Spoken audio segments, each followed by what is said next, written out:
cette soirée est donc produite par la société Istrophis, qui est le créateur de sites internet de l'association Shema Israël, qui a été créé par Shimshon Atali, qui est là-bas, sur place, et je voudrais que vous demandiez d'applaudir, bien que nous soyons dans un bel Knesset, Mamash Magialo, ça lui revient de droit. Et alors nous remercions également tous les autres sponsors qui ont contribué à la réalisation de cette soirée, en particulier Dodi Lesgold du restaurant Philim, l'animateur Francky Perez, l'avocat Eli Haddad, Moti Amar de Panorama Immobilier, Albert Thuil de la société Eliam, Yitzhak Torza de la société d'architecture Sky Design, le fameux pâtissier Frank Delight, Nathaniel Vultaglio de la conciergerie en Israël, Franck Karloun de Toubi Web, Rudy Seban de la société Arcal Center, les sociétés Direct Line, Israbox, Intercol et la fameuse radio Oz Radio, et Johan Attali de l'école Esselge en France, qui est une école spécialisée en alternance. Cette soirée, nous voudrions également mentionner la réfouache Lema de plusieurs malades à l'occasion de cette soirée, et je vais vous les citer: Amram Ben Zara, Netanel Chai Ben Céline Esther, Eldad Shmuel Ben Miriam, Shneur Zalman Ben Harmona, Shimon Nessim Ben Shelbia.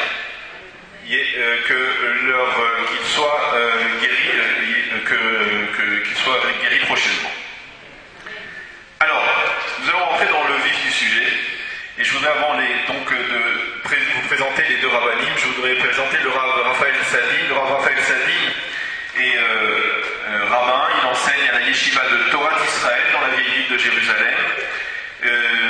Il intervient très fréquemment sur le site Kol Torah, koltorah.com, de nombreux shiurim, et il a écrit 2 livres, La Voix de Jacob en français et le Pnei HaShulchan en hébreu, et il a également écrit, il va peut-être nous le présenter directement, c'est un commentaire sur le livre de Rabbi Chai Tayeb, Chlef Riti. C'est un commentaire. Un commentaire sur le livre de Rabbi Chai Tayeb, donc qu'il a aussi écrit.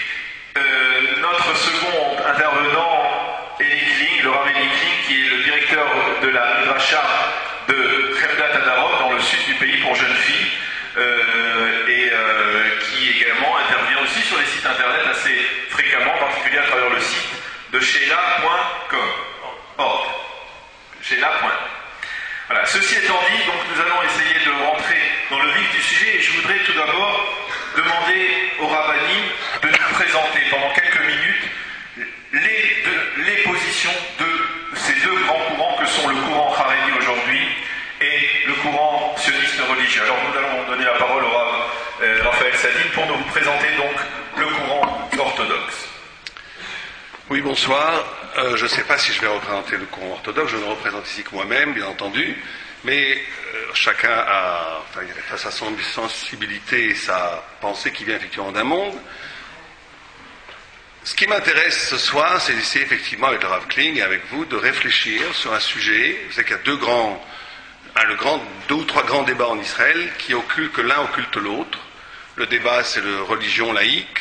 Au cœur même de ceux qui sont religieux, il y a comme un peu ce qu'on dit Haridim et national religieux, quoique dans le monde Haridim il y a énormément de variations, et je pense qu'aussi on peut trouver de subtiles variations dans le monde national religieux.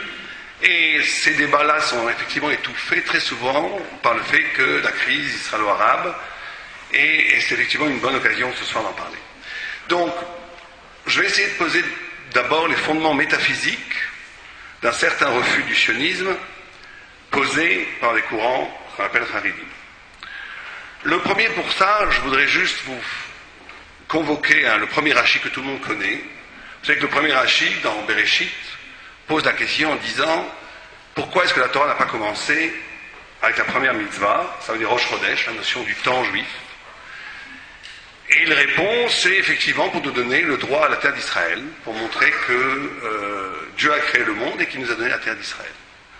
Ce qui a suscité beaucoup d'interrogations, c'est la question de Rashi, dans la mesure où il est évident que tout le Sefer Bereshit nous apprend énormément de choses.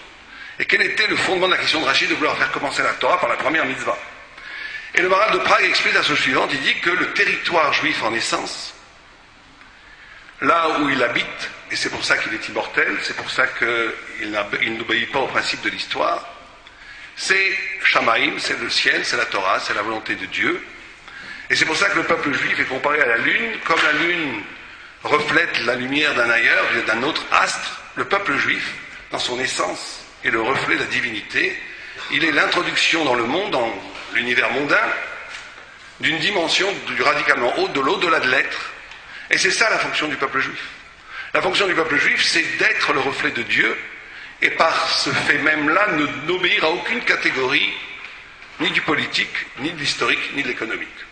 Mais la réponse, bien sûr, nous intéresse, c'est de dire que oui, on a le droit à une place dans le monde, nous ne sommes pas qu'un peuple de prêtres, nous ne sommes pas séparés du monde. Il va falloir qu'à partir de cette Torah, on investisse l'espace, même politique, et qu'on habite la terre d'Israël. Mais cette terre d'Israël n'est habitée que comme un chidouche. Pour dire les choses un peu simplement, on va dire que chez les goïms, la base de leur existence, c'est la terre, c'est la nation, c'est la patrie.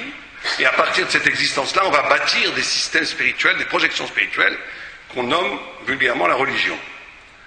Pour l'essence du peuple juif, c'est pas comme ça.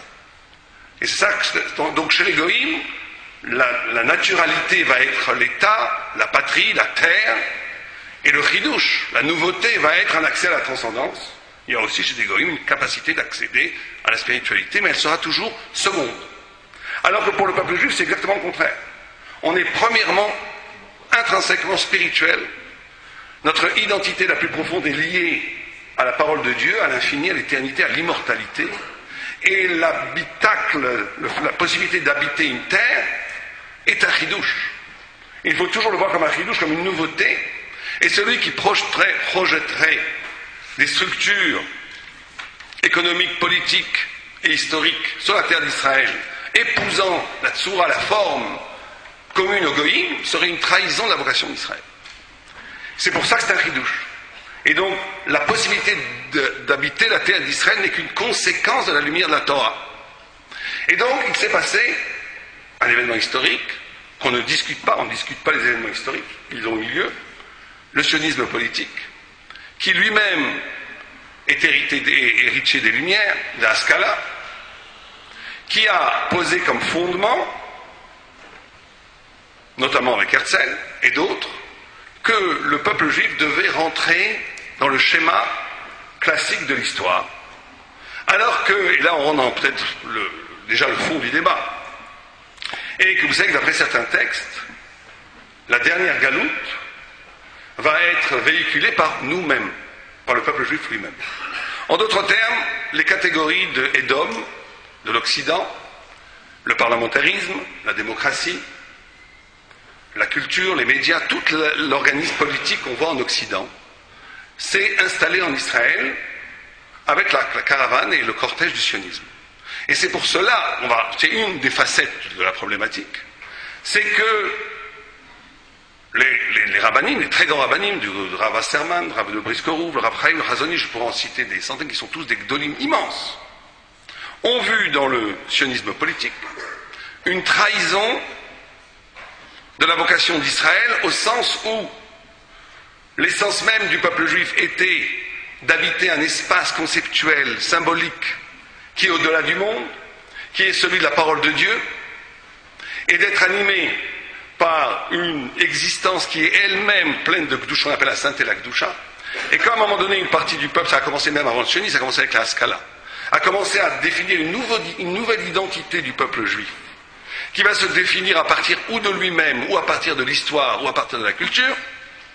On assiste là à une rupture, à une trahison de ce qu'on appelle l'identité d'Israël.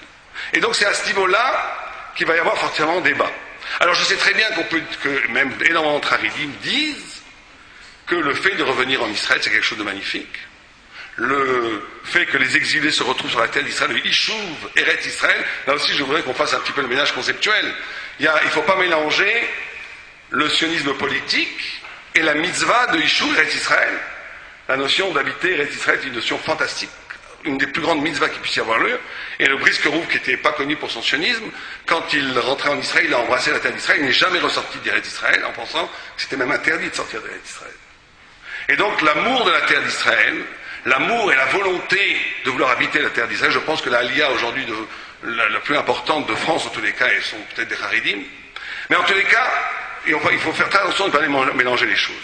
Donc, le premier point d'accro, on va dire, la première discussion qu'on peut avoir, c'est comment un moment historique, un mouvement politique, un mouvement idéologique, un mouvement même spirituel, dont le but était effectivement le retour en terre d'Israël, mais sous les formes qui amenaient avec elles toutes les aberrations de l'exil, et un système surtout politique, un État politique basé sur la démocratie, sur le libéralisme, au début sur le socialisme ou sur le libéralisme aujourd'hui, sur le parlementarisme, est en vérité une trahison fondamentale de la notion de ce qu'on appelle la malchoute, la royauté d'Israël, qui est comme toute manifestation de la Torah, en toute chose, comme le juif est différent dans la façon dont il mange, comme le juif est différent dans la façon dont il prie, comme le juif est différent dans la façon de sa relation à Dieu.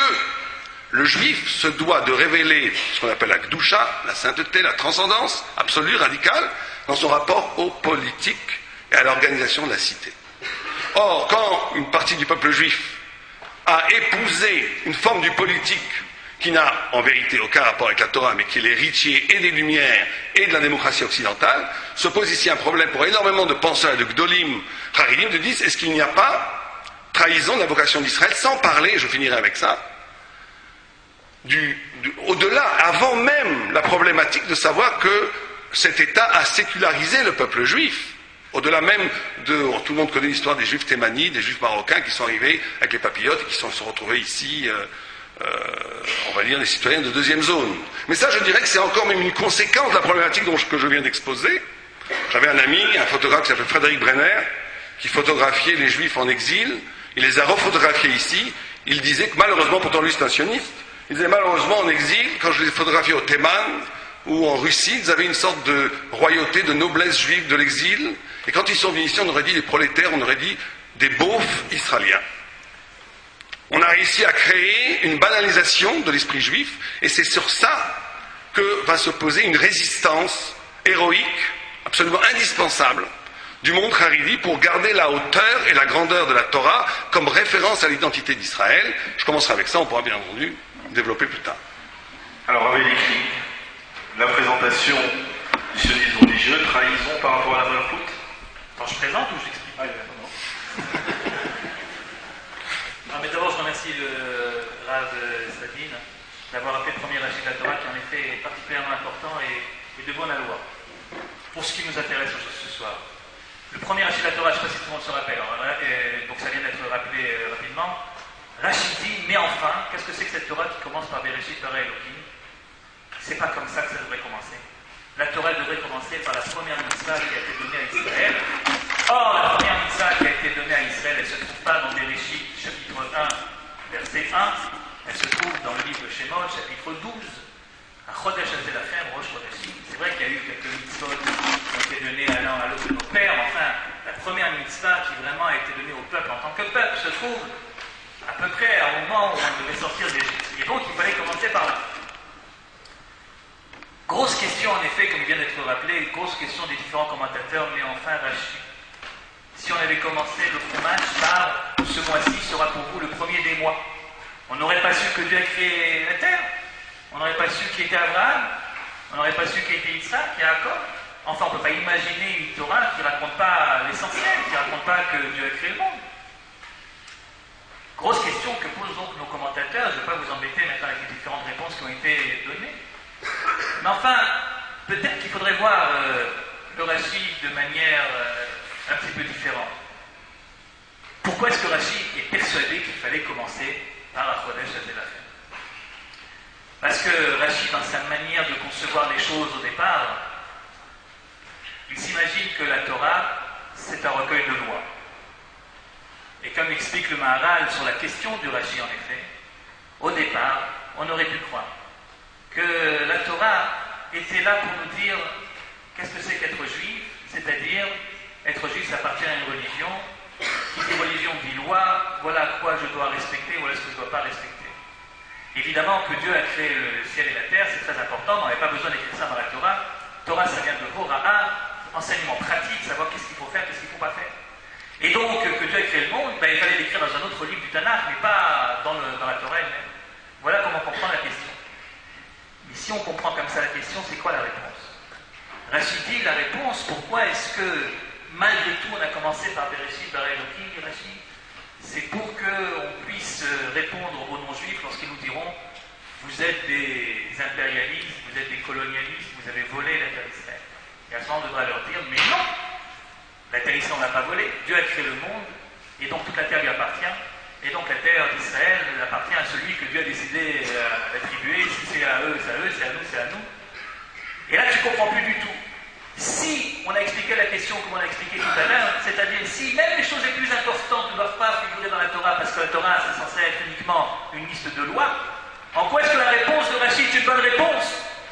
Mais le fait de prouver aux Arabes ou de prouver aux nations du monde que Eretz Israël nous appartient, c'était très important, mais ça n'a rien à voir avec les lois et les mitzvot. Qu'est-ce que ça a à faire à l'intérieur même de la Torah? C'est qu'il y a une différence entre la question de Rachid et le moment de la réponse. Au moment de la question de Rachid persuade en effet que le judaïsme pourrait être compris comme un ensemble de lois. Mais il répond que si ça avait été un ensemble de lois, ça veut dire que nous, ici, en tant que juifs, nous aurions été les membres d'une secte religieuse. Qu'est-ce que c'est qu'une secte religieuse? C'est un ensemble de gens qui pratiquent un certain nombre de choses en commun et qui même ont des croyances qui sont des croyances communes. Tu crois à 1, 2, 3, 4, 5, tu pratiques 6, 7, 8, et bien tu appartiens à telle ou telle communauté religieuse. Et en effet, si ça avait été le cas, si le judaïsme avait été une religion, on aurait dû commencer par la première des mitzvot, par la première des lois. Et qu'est-ce qu'on vient nous apprendre en fait? On vient nous apprendre que le judaïsme n'est pas une religion. Que le judaïsme a peut-être une religion, bien sûr, mais qu'il ne se définit pas comme étant une manifestation religieuse. Qui est juif? Demande la halakha. La halakha, la loi juive. Quelle est la réponse de la halakha? Est juif celui dont la maman est juive. Comment ça, celui dont la maman est juive? Mais ça, c'est pas une définition religieuse, ça. Tu aurais dû dire est juif celui qui pratique tel ou tel commandement ou celui qui croit à telle ou telle croyance. Est juif celui dont la maman est juive. Mais si sa mère est juive et puis il ne mange pas cachère et puis il ne fait pas Shabbat, alors il est juif quand même. Il est juif quand même. Il est juif quand même. Il ne se réalise pas pleinement en tant que juif, bien sûr. Il aura des comptes à rendre, pourquoi est-ce qu'il ne s'est pas réalisé en tant que juif? Mais il est juif quand même. Non seulement il est juif quand même, mais il est juif à 100%. Cette définition du judaïsme, je suis juif parce que ma mère est juive, ça veut dire en d'autres termes, je suis juif parce que je suis le dernier maillon d'une chaîne qui remonte jusqu'à la sortie d'Égypte. Je suis juif parce que j'appartiens à une communauté de destin à qui est arrivé un certain nombre d'événements historiques. Et parce que je suis né de ces gens-là, alors je suis juif. Parce que je suis juif, je dois faire Shabbat. Parce que je suis juif, je dois manger kasher. Mais ce n'est pas le fait de faire Shabbat et le fait de manger kasher qui fait de moi un juif. Si ma mère est juive et que je ne mange pas kasher, je suis juif quand même. Et si ma mère ne l'est pas et que je mange kasher, ça ne me rend pas juif pour autant. Être juif, ça veut dire faire partie d'un peuple. Et si ça veut dire faire partie d'un peuple, la Torah ne pouvait pas commencer par la première mitzvah.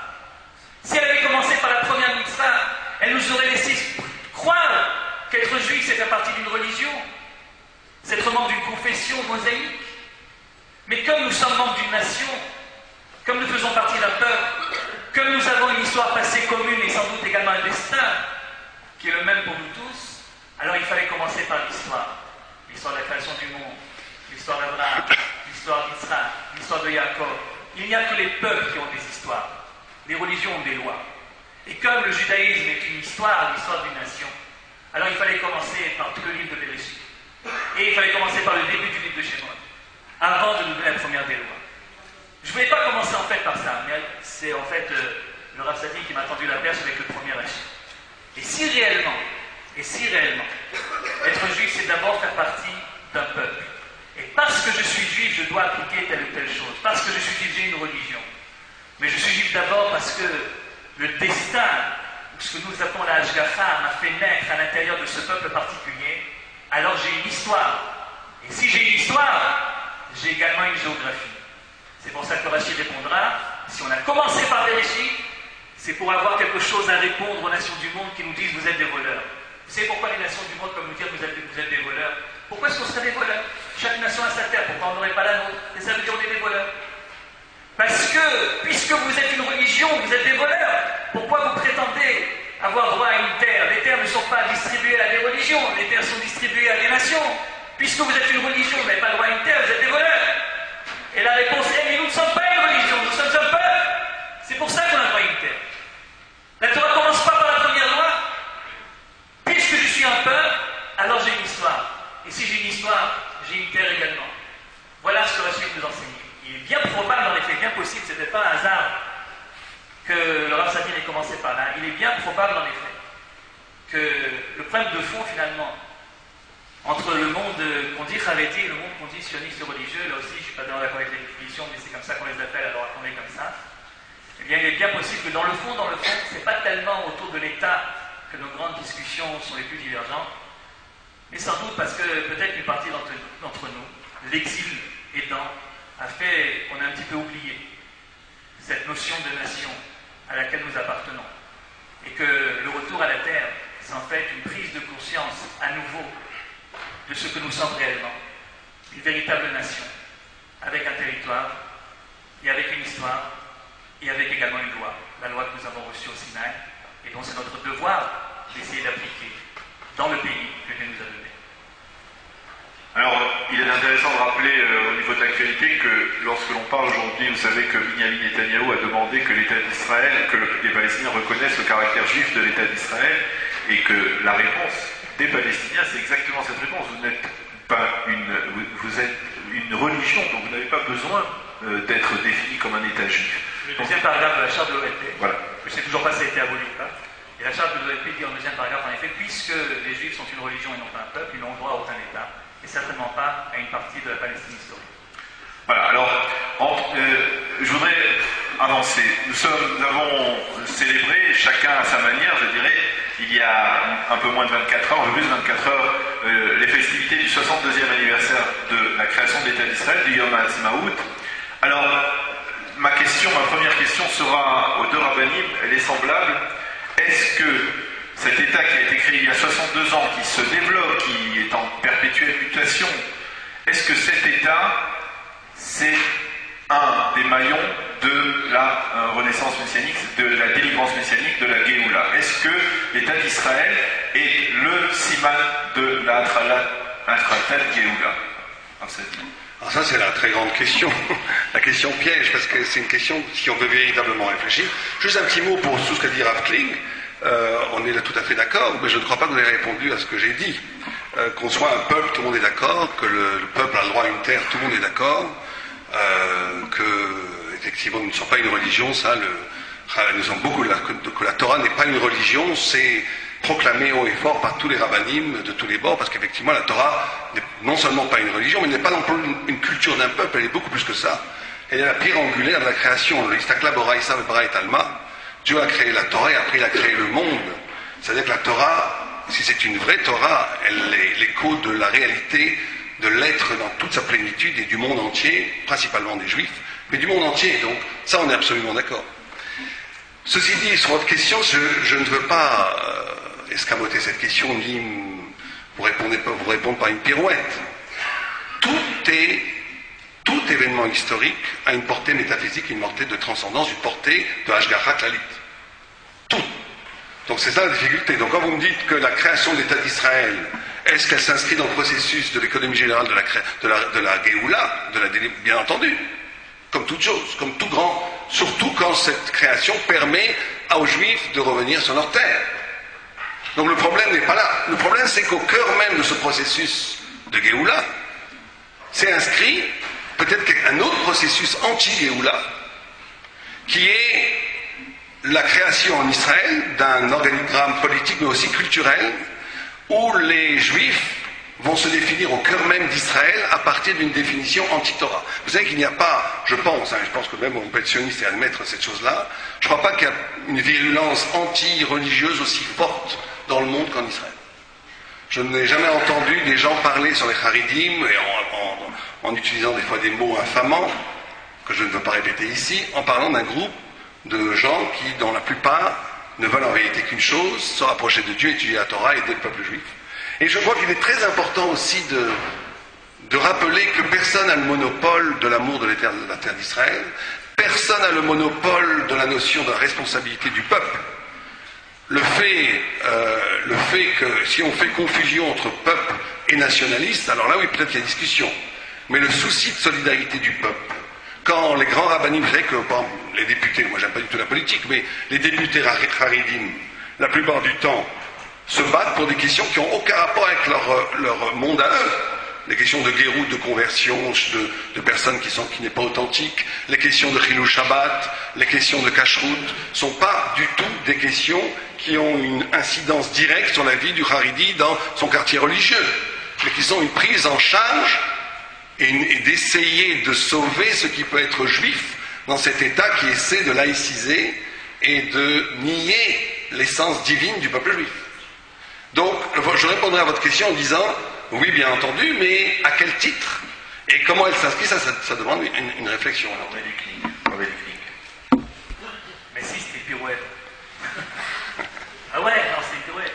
C'est-à-dire que la création de l'État d'Israël fait partie, est un maillon, si vous voulez, dans l'évolution messianique, où il y a une signification transcendantale, ou une signification dans le processus messianique, au même titre que n'importe quelle autre manifestation historique et humaine, surtout celle qui est en relation avec le peuple juif, puisque évidemment il y a une ashgacha, puisque ce qui se passe dans le peuple juif, c'est voulu par Dieu, c'est une pirouette, parce qu'il ne s'agit pas de savoir si Dieu était derrière, il s'agit de savoir est-ce que ça fait partie, est-ce que ce qui s'est passé le 5 Iyar de l'année d'Achar, est-ce que ce qui s'est passé ce jour-là, ça a été un tournant, une nouvelle étape dans ce que Akadosh Baruch Hu appelle par ses prophètes la fin de la période d'exil. Qu'est-ce qu'on appelle la période de l'exil? C'est une période très dure, une période qui est présentée dans tous les textes comme une punition. Je ne sais pas à partir de quel moment l'exil a été par certains revendiqué, glorifié, accepté, adulé et même justifié. L'exil a toujours été présenté évidemment comme quelque chose de mal, comme une punition, et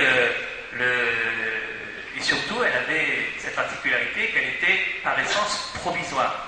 L'exil d'Israël, c'est un État historique provisoire qui apparaît dans le fait qu'Israël est séparé de sa terre parce que, à cause des fautes qu'il a faites et parce que Dieu donc s'est détourné de lui. Et puis, de la même façon qu'il y a un moment qui s'appelle l'exil, il y a un moment qui s'appelle la Géoula, c'est-à-dire la rédemption d'Israël, la fin de cette période-là. Ceux qui étudient les textes, y compris les textes des Mekoubalim, ce qui n'est pas vraiment mon cas, mais savent, même en les ayant survolés, savent qu'à l'intérieur de ce processus qui commence, donc un processus de Géoula, de rédemption d'Israël, il y a un certain nombre d'étapes. Et que donc toute la question est de savoir, est-ce que, je suppose que c'est la question que Daniel voulait poser, est-ce que ce qui s'est passé, non pas fait partie évidemment de la volonté divine de faire progresser l'humanité, ça on sait bien, mais est-ce que c'est le début d'une nouvelle ère dans l'histoire d'Israël? Est-ce qu'on passe de manière claire d'une ère qu'on appelle l'ère de l'exil à une époque qu'on appelle l'époque de la Gola? C'est ça la question. Et c'est à cette question qu'il faut répondre. On peut dire que non, on peut dire que oui.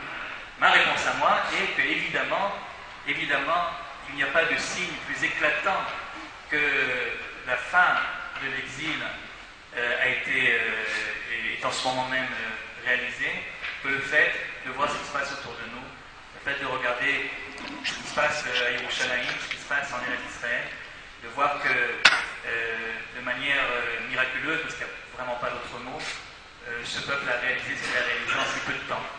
Et que tant de choses ont été créées, tant d'arbres ont été plantés, tant de yishuvim ont été bâtis, tant de juifs sont venus y habiter.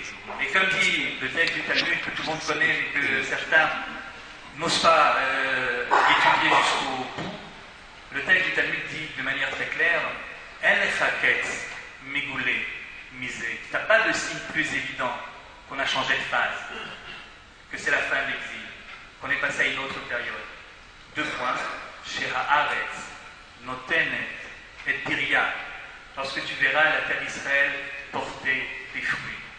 Parce que l'histoire de la terre d'Israël et du peuple juif, c'est une longue histoire d'amour. Dans cette histoire d'amour, pendant un moment, on était séparés. Et on a juré l'un et l'autre fidélité. Et le peuple juif a juré de ne jamais oublier sa terre. Et à chaque fois qu'on avait l'occasion, que ce soit dans des moments de joie privée, familiaux, que ce soit dans des moments nationaux, à chaque fois, dans les fêtes, Israël, évidemment, redisait son attachement à Jérusalem et à Israël. Mais d'un autre côté, ce qu'on oublie quelquefois, c'est que l'envers de la médaille est vrai aussi. La terre d'Israël également a juré fidélité à son peuple.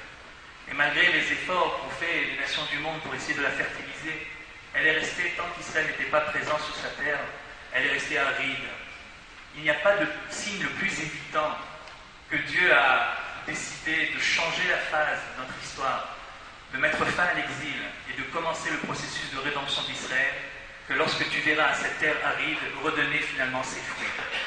Après tant d'années où le sol était aride, après tant d'années où tous ceux qui venaient se promener en Israël constataient à quel point cette terre qui fut à l'époque un Gan Eden est devenue la risée des nations, voilà que non seulement la terre d'Israël donne suffisamment de fruits pour nourrir tous ses habitants, et Baruch Hashem, il y en a de plus en plus, mais elle est également suffisamment riche, cette terre, pour qu'on exporte des fruits en Chutzlar.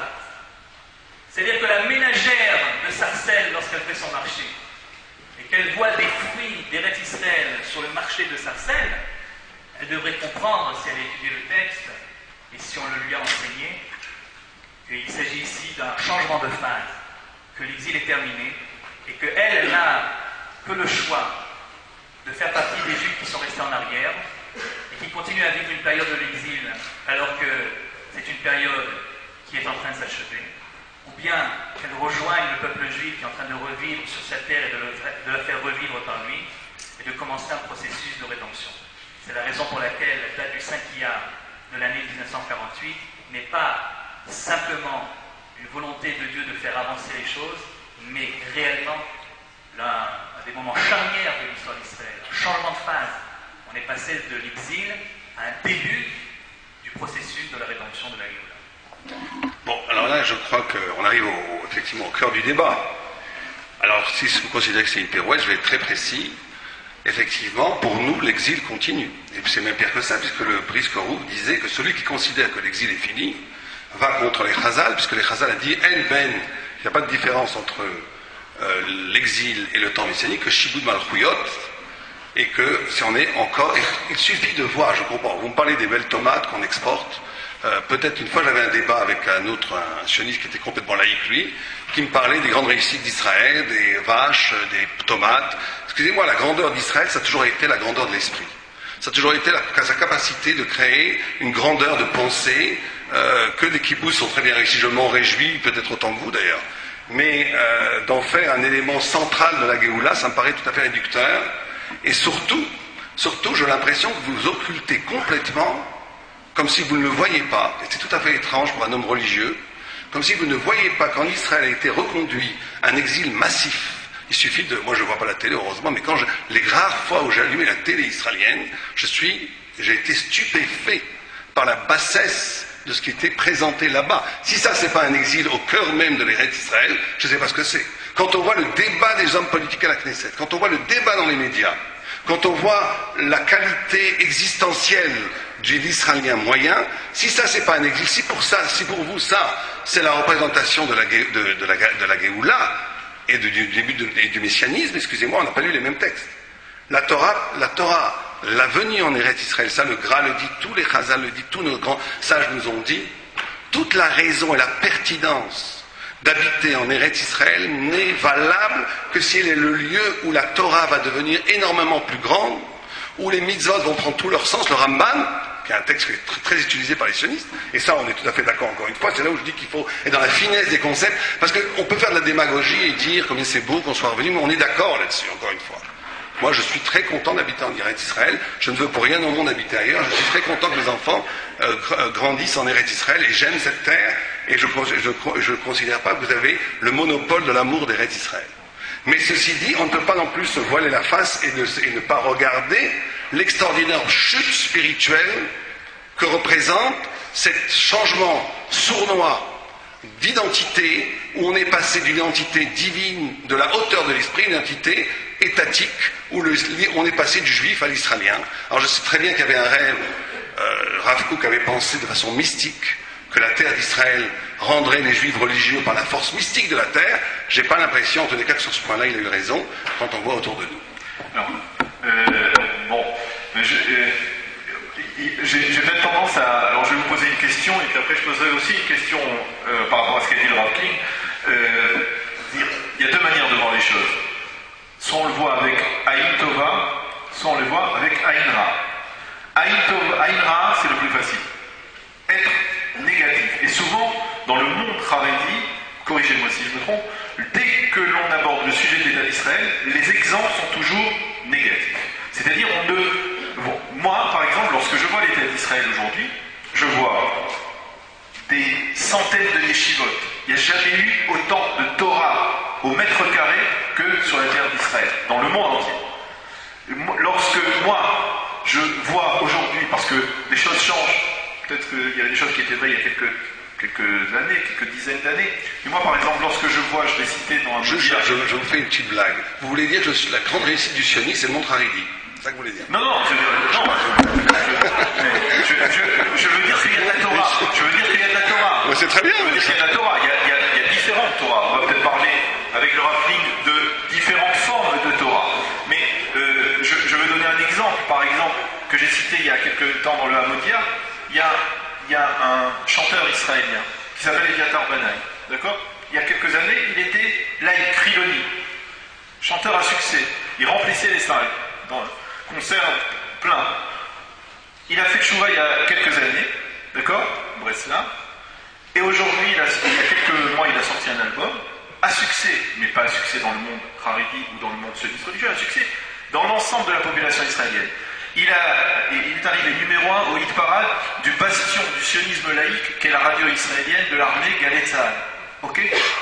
Il raconte comment les gens, ces mêmes fans qui avant scandaient les airs de ses chansons, chantent et scandent l'air de la chanson de son dernier tube, qui a remporté le truc, qui s'appelle Oraita, Torah. Et il dit, avec sa grande kippa, il dit, mais voilà, avant il chantait des bêtises, et maintenant il chante Torah, Torah, Torah. Comment on peut voir quelque chose de mal là-dedans? Ça c'est la question que je vous pose. Et la question, pour ne pas donner l'impression de ne pas être équitable, je voudrais poser la question au Rav Kling. La Géoula, on pourrait effectivement dire, en 1948, il s'est passé quelque chose de messianique. En 67, il s'est aussi passé quelque chose de messianique. Mais par exemple, pour le sionisme religieux, il y a 5 ans au Gush Katif, il s'est passé quelque chose de dramatique qui va à l'encontre du processus de Géoula. Depuis 40 ans, on n'a pas vraiment le sentiment que le message de cette Atralta di Géoula, il passe dans le peuple. Alors est-ce que vraiment c'est la Atralta di Géoula ou alors... Je commence ou... Comme vous voulez. Non, mais là, encore une fois, heureusement, il y a des pans. J'apprécie Rav Kling, je pense qu'il y a des choses où on est tout à fait d'accord. Le fait que, et là je le dis, et je le pense vraiment. Oui, pas exactement. Le fait que la création de l'État d'Israël, et là je dis les choses tout à fait clairement, a permis l'installation et l'éclosion d'une extraordinaire. Mon fils étudie dans une yeshiva Kol Torah, c'est magnifique, comme je vois comme il étudie. Et je pense fondamentalement qu'en France, il ne serait jamais arrivé au même niveau. Jamais. Et derrière Hagav, je veux juste dire de façon générale, mais je pense qu'il n'y a pas besoin de le préciser ici, je reconnais l'assemblée de religieux, mais il faut bien que ce soit aussi, quand je dis que vous n'avez pas le monopole de l'amour d'Eretz Israël, il n'y a pas non plus un monopole du sacrifice. Mon fils, qui est un enfant qui étudie merveilleusement, il pourrait, s'il voulait, devenir docteur, professeur, sans aucun problème. Il va passer sa vie à étudier la Torah, où il sera très très mal payé, par idéal. Donc l'idéal est dans les deux camps, il y a un idéal partout. Et c'est ça qui est merveilleux. Moi je dis que si je veux voir la Aïn Tova, c'est que je trouve que c'est merveilleux qu'on soit en Eretz Israël, qu'on puisse parler de ça déjà, et qu'on soit ensemble et qu'on puisse débattre de ce problème, et que, en vérité, je pense, et que vous et moi, Rav Kling, nous cherchons la même chose, c'est-à-dire la Géoula. Je pense pas qu'on ait que le fait d'habiter en Eretz Israël, le fait d'être ensemble, d'être un peuple, est autosuffisant. On est un peuple, on est le peuple de Dieu qui va faire le reflet de la vérité. Nous sommes le peuple de la vérité. Et la raison d'être de Am Israël, c'est d'incarner dans son existence et dans sa hauteur de pensée et dans sa hauteur de pratique et dans son excellence et dans sa grandeur de ébahir le monde entier. Nous sommes le peuple qui a toujours influencé le monde entier parce que nous étions le peuple de la divinité. Or, on ne peut pas réduire ça ou tronquer ça à cause d'un appétit que je comprends tout à fait, d'un désir immense d'un retour sur la terre, de tronquer ça par des exportations de tomates et de fleurs, excusez-moi. Je pense qu'il va falloir rehausser les ambitions d'Israël, et je parle aussi pour vous et pour moi, pour tout le monde, et que, quand je dis Aïn Torah, bien sûr qu'il faut parler bien, énormément de choses bien, mais vous savez que les prophètes, et c'est pas du tout qu'on se compare comme des prophètes, mais les hommes de la Torah et les prophètes, quand vous lisez les prophéties, ils ne passaient pas leur temps à faire l'éloge du peuple, ils passaient leur temps à dire où il y avait déficience de la vocation d'Israël. Vous savez que l'amour, le din, la notion mais qui n'est pas très appréciée, qui n'est pas politiquement correcte, la notion de la critique, ou la notion même du din, elle n'est valable que si elle est animée au plus profond par l'amour. C'est parce que j'aime quelqu'un énormément que j'attends énormément de lui, et c'est parce que je l'aime énormément que je me permets d'exiger de lui énormément et que j'utilise le principe du din. Donc il ne faut pas voir dans la critique que le monde Haredi fait sur la société israélienne ou sur le mouvement sioniste, il faut quand même voir les choses telles qu'elles sont. Historiquement, il faut savoir d'où vient le mouvement sioniste. C'est l'enfant des Lumières, c'est l'enfant de la Haskalah, c'est une volonté de se débarrasser d'une élection et de casser l'alliance avec Dieu pour rentrer dans le canal historique comme les Goïms, pour ressembler aux Goïms. Tout homme de Torah, d'ailleurs sioniste ou pas sioniste, devrait de façon intense être celui qui rappelle à son frère juif, parce qu'il aime, la hauteur et l'exigence fondamentale que chaque juif se doit d'avoir, d'être la lumière du monde, et pas simplement essayer de ressembler au peuple, même au peuple le plus performant, qui va réussir à faire éclore le pays de jolies fleurs de tomates. D'accord, mais qu'est-ce que vous avez contre les fleurs et les tomates? Moi j'aime beaucoup les tomates. Hein. Mais non, mais excusez-moi, on ne doit vraiment pas lire les mêmes textes, parce que ce mépris, j'arriverai tout de suite à parler donc des autres facettes de la société israélienne, évidemment, dans un instant. Enfin, je voudrais quand même dire que ce mépris pour les fleurs et les tomates, ça me dérange énormément. Mais vous pouvez pas savoir. J'ai pas du tout de mépris. Répondez à ma. Non, là, on peut passer la soirée à faire des jeux de mots, c'est très bien. À faire de la démagogie et se dire bon. Répondez à ma question. Comment ça se fait que vous n'êtes pas. Comment ça se fait que vous n'êtes pas complètement. Comment ça se fait que les sionistes religieux ne passent pas leur temps à aller voir leurs frères sionistes non religieux pour essayer de leur. Pourquoi ça se fait qu'à la Knesset on voit que les grands débats sur ceux qui défendent la Torah, principalement sont les Haredim. Où sont les la Torah, c'est pas faire des grands discours à la Knesset, je suis désolé. C'est un exemple. C'est un exemple. Je ne sais pas quel genre de sionisme religieux vous côtoyez. À propos des efforts faits par les différents mouvements de la société israélienne pour essayer de faire entendre la bonne parole à nos frères qui n'ont pas encore, je ne pense pas qu'on a des leçons à recevoir de quiconque, ni de Haredi, ni d'autres. Mais encore une fois, je ne voudrais pas qu'on évacue si rapidement cette histoire de fleurs et de tomates, que vous en déplaise, parce que je pense en effet qu'il s'agit ici d'un problème important. C'est sans doute pas pour rien que vous considérez ce que vous appelez gentiment donc les fleurs et les tomates comme quelque chose qui n'est pas censé avoir l'importance que j'ai l'air de lui donner. Et puisqu'on parle de prophètes d'Israël, et puisqu'on parle de textes qu'on a lus ou qu'on n'a pas lus, j'aurais quand même vous signaler que les fleurs et les tomates, chez Ézéchiel en tout cas, sont considérées comme la preuve éclatante du Kiddush Hashem. Et lorsqu'il y a ni fleurs ni tomates dans le pays, c'est un Chilul Hashem. Alors pour ceux qui auraient oublié le texte, je vous le dis quand même, c'est pas du commentaire, c'est le texte lui-même, dans le chapitre 36 de Ézéchiel. Ba'aretz Haneshama, il parle évidemment des processus de la libération, de la rédemption, de la Géoula. Ve'haaretz Haneshama te'aved, le jour viendra où la terre qui était aride sera de nouveau travaillée. Tachat asher hayta shemama le'einei kol over, alors que jusqu'avant, elle était désolée aux yeux de tous ceux qui la voyaient. Ve'amru, au point que les gens disaient Haaretz alazu haneshama hayta kegan eden. Au point que les gens qui la verront ensuite diront cette terre qui ne valait rien, elle est devenue un véritable paradis. Ve'harim hachiravot, et les villes qui étaient détruites, ve'haneshamot et abandonnées, ve'neherasot et en ruine, bitsurot et shavu, sont devenues habitées. Ve'yadu hagoyim, et c'est alors que les goyim sauront, Hashem yishavu sotechem, qui a ni Hashem, que c'est moi Dieu, baniti, qui est construit hanerasot, natati haneshama, qui est planté ce qui était désolé, ani Hashem, c'est moi Dieu, dibarti, je l'ai dit, vasiti, je l'ai fait, reconstruire physiquement la terre d'Israël, c'est évidemment pas une fin en soi.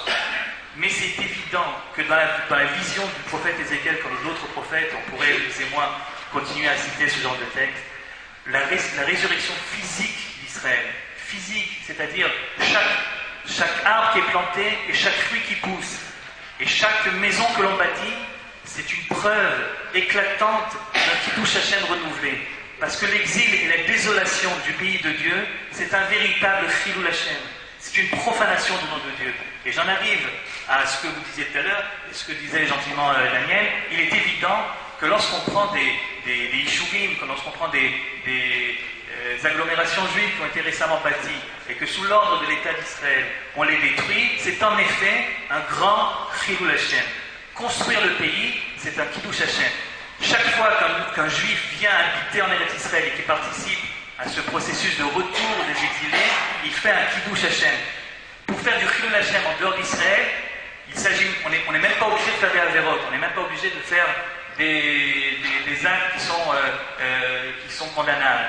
Le fait même d'y résider, c'est comme ça que Ézéchiel nous dit, le fait même d'habiter en exil, ça provoque un Chilul Hashem. Parce que les gens autour disent, vous voyez, Dieu les a abandonnés, soit parce qu'il n'est pas capable, soit parce qu'il a renoncé à sa promesse. Le retour en Israël et la reconstruction physique d'Israël, et oui les tomates, oui les fleurs, c'est une preuve d'un grand Kiddush Hashem. On n'a pas le droit de mépriser ça. Ceci dit. Et évidemment, si on s'arrête à la tomate, on n'ira pas loin. Et on n'arrivera pas jusqu'à la rédemption définitive d'Israël, on est bien d'accord. Je ne pense pas que vous allez me faire l'insulte de penser que je pense le contraire.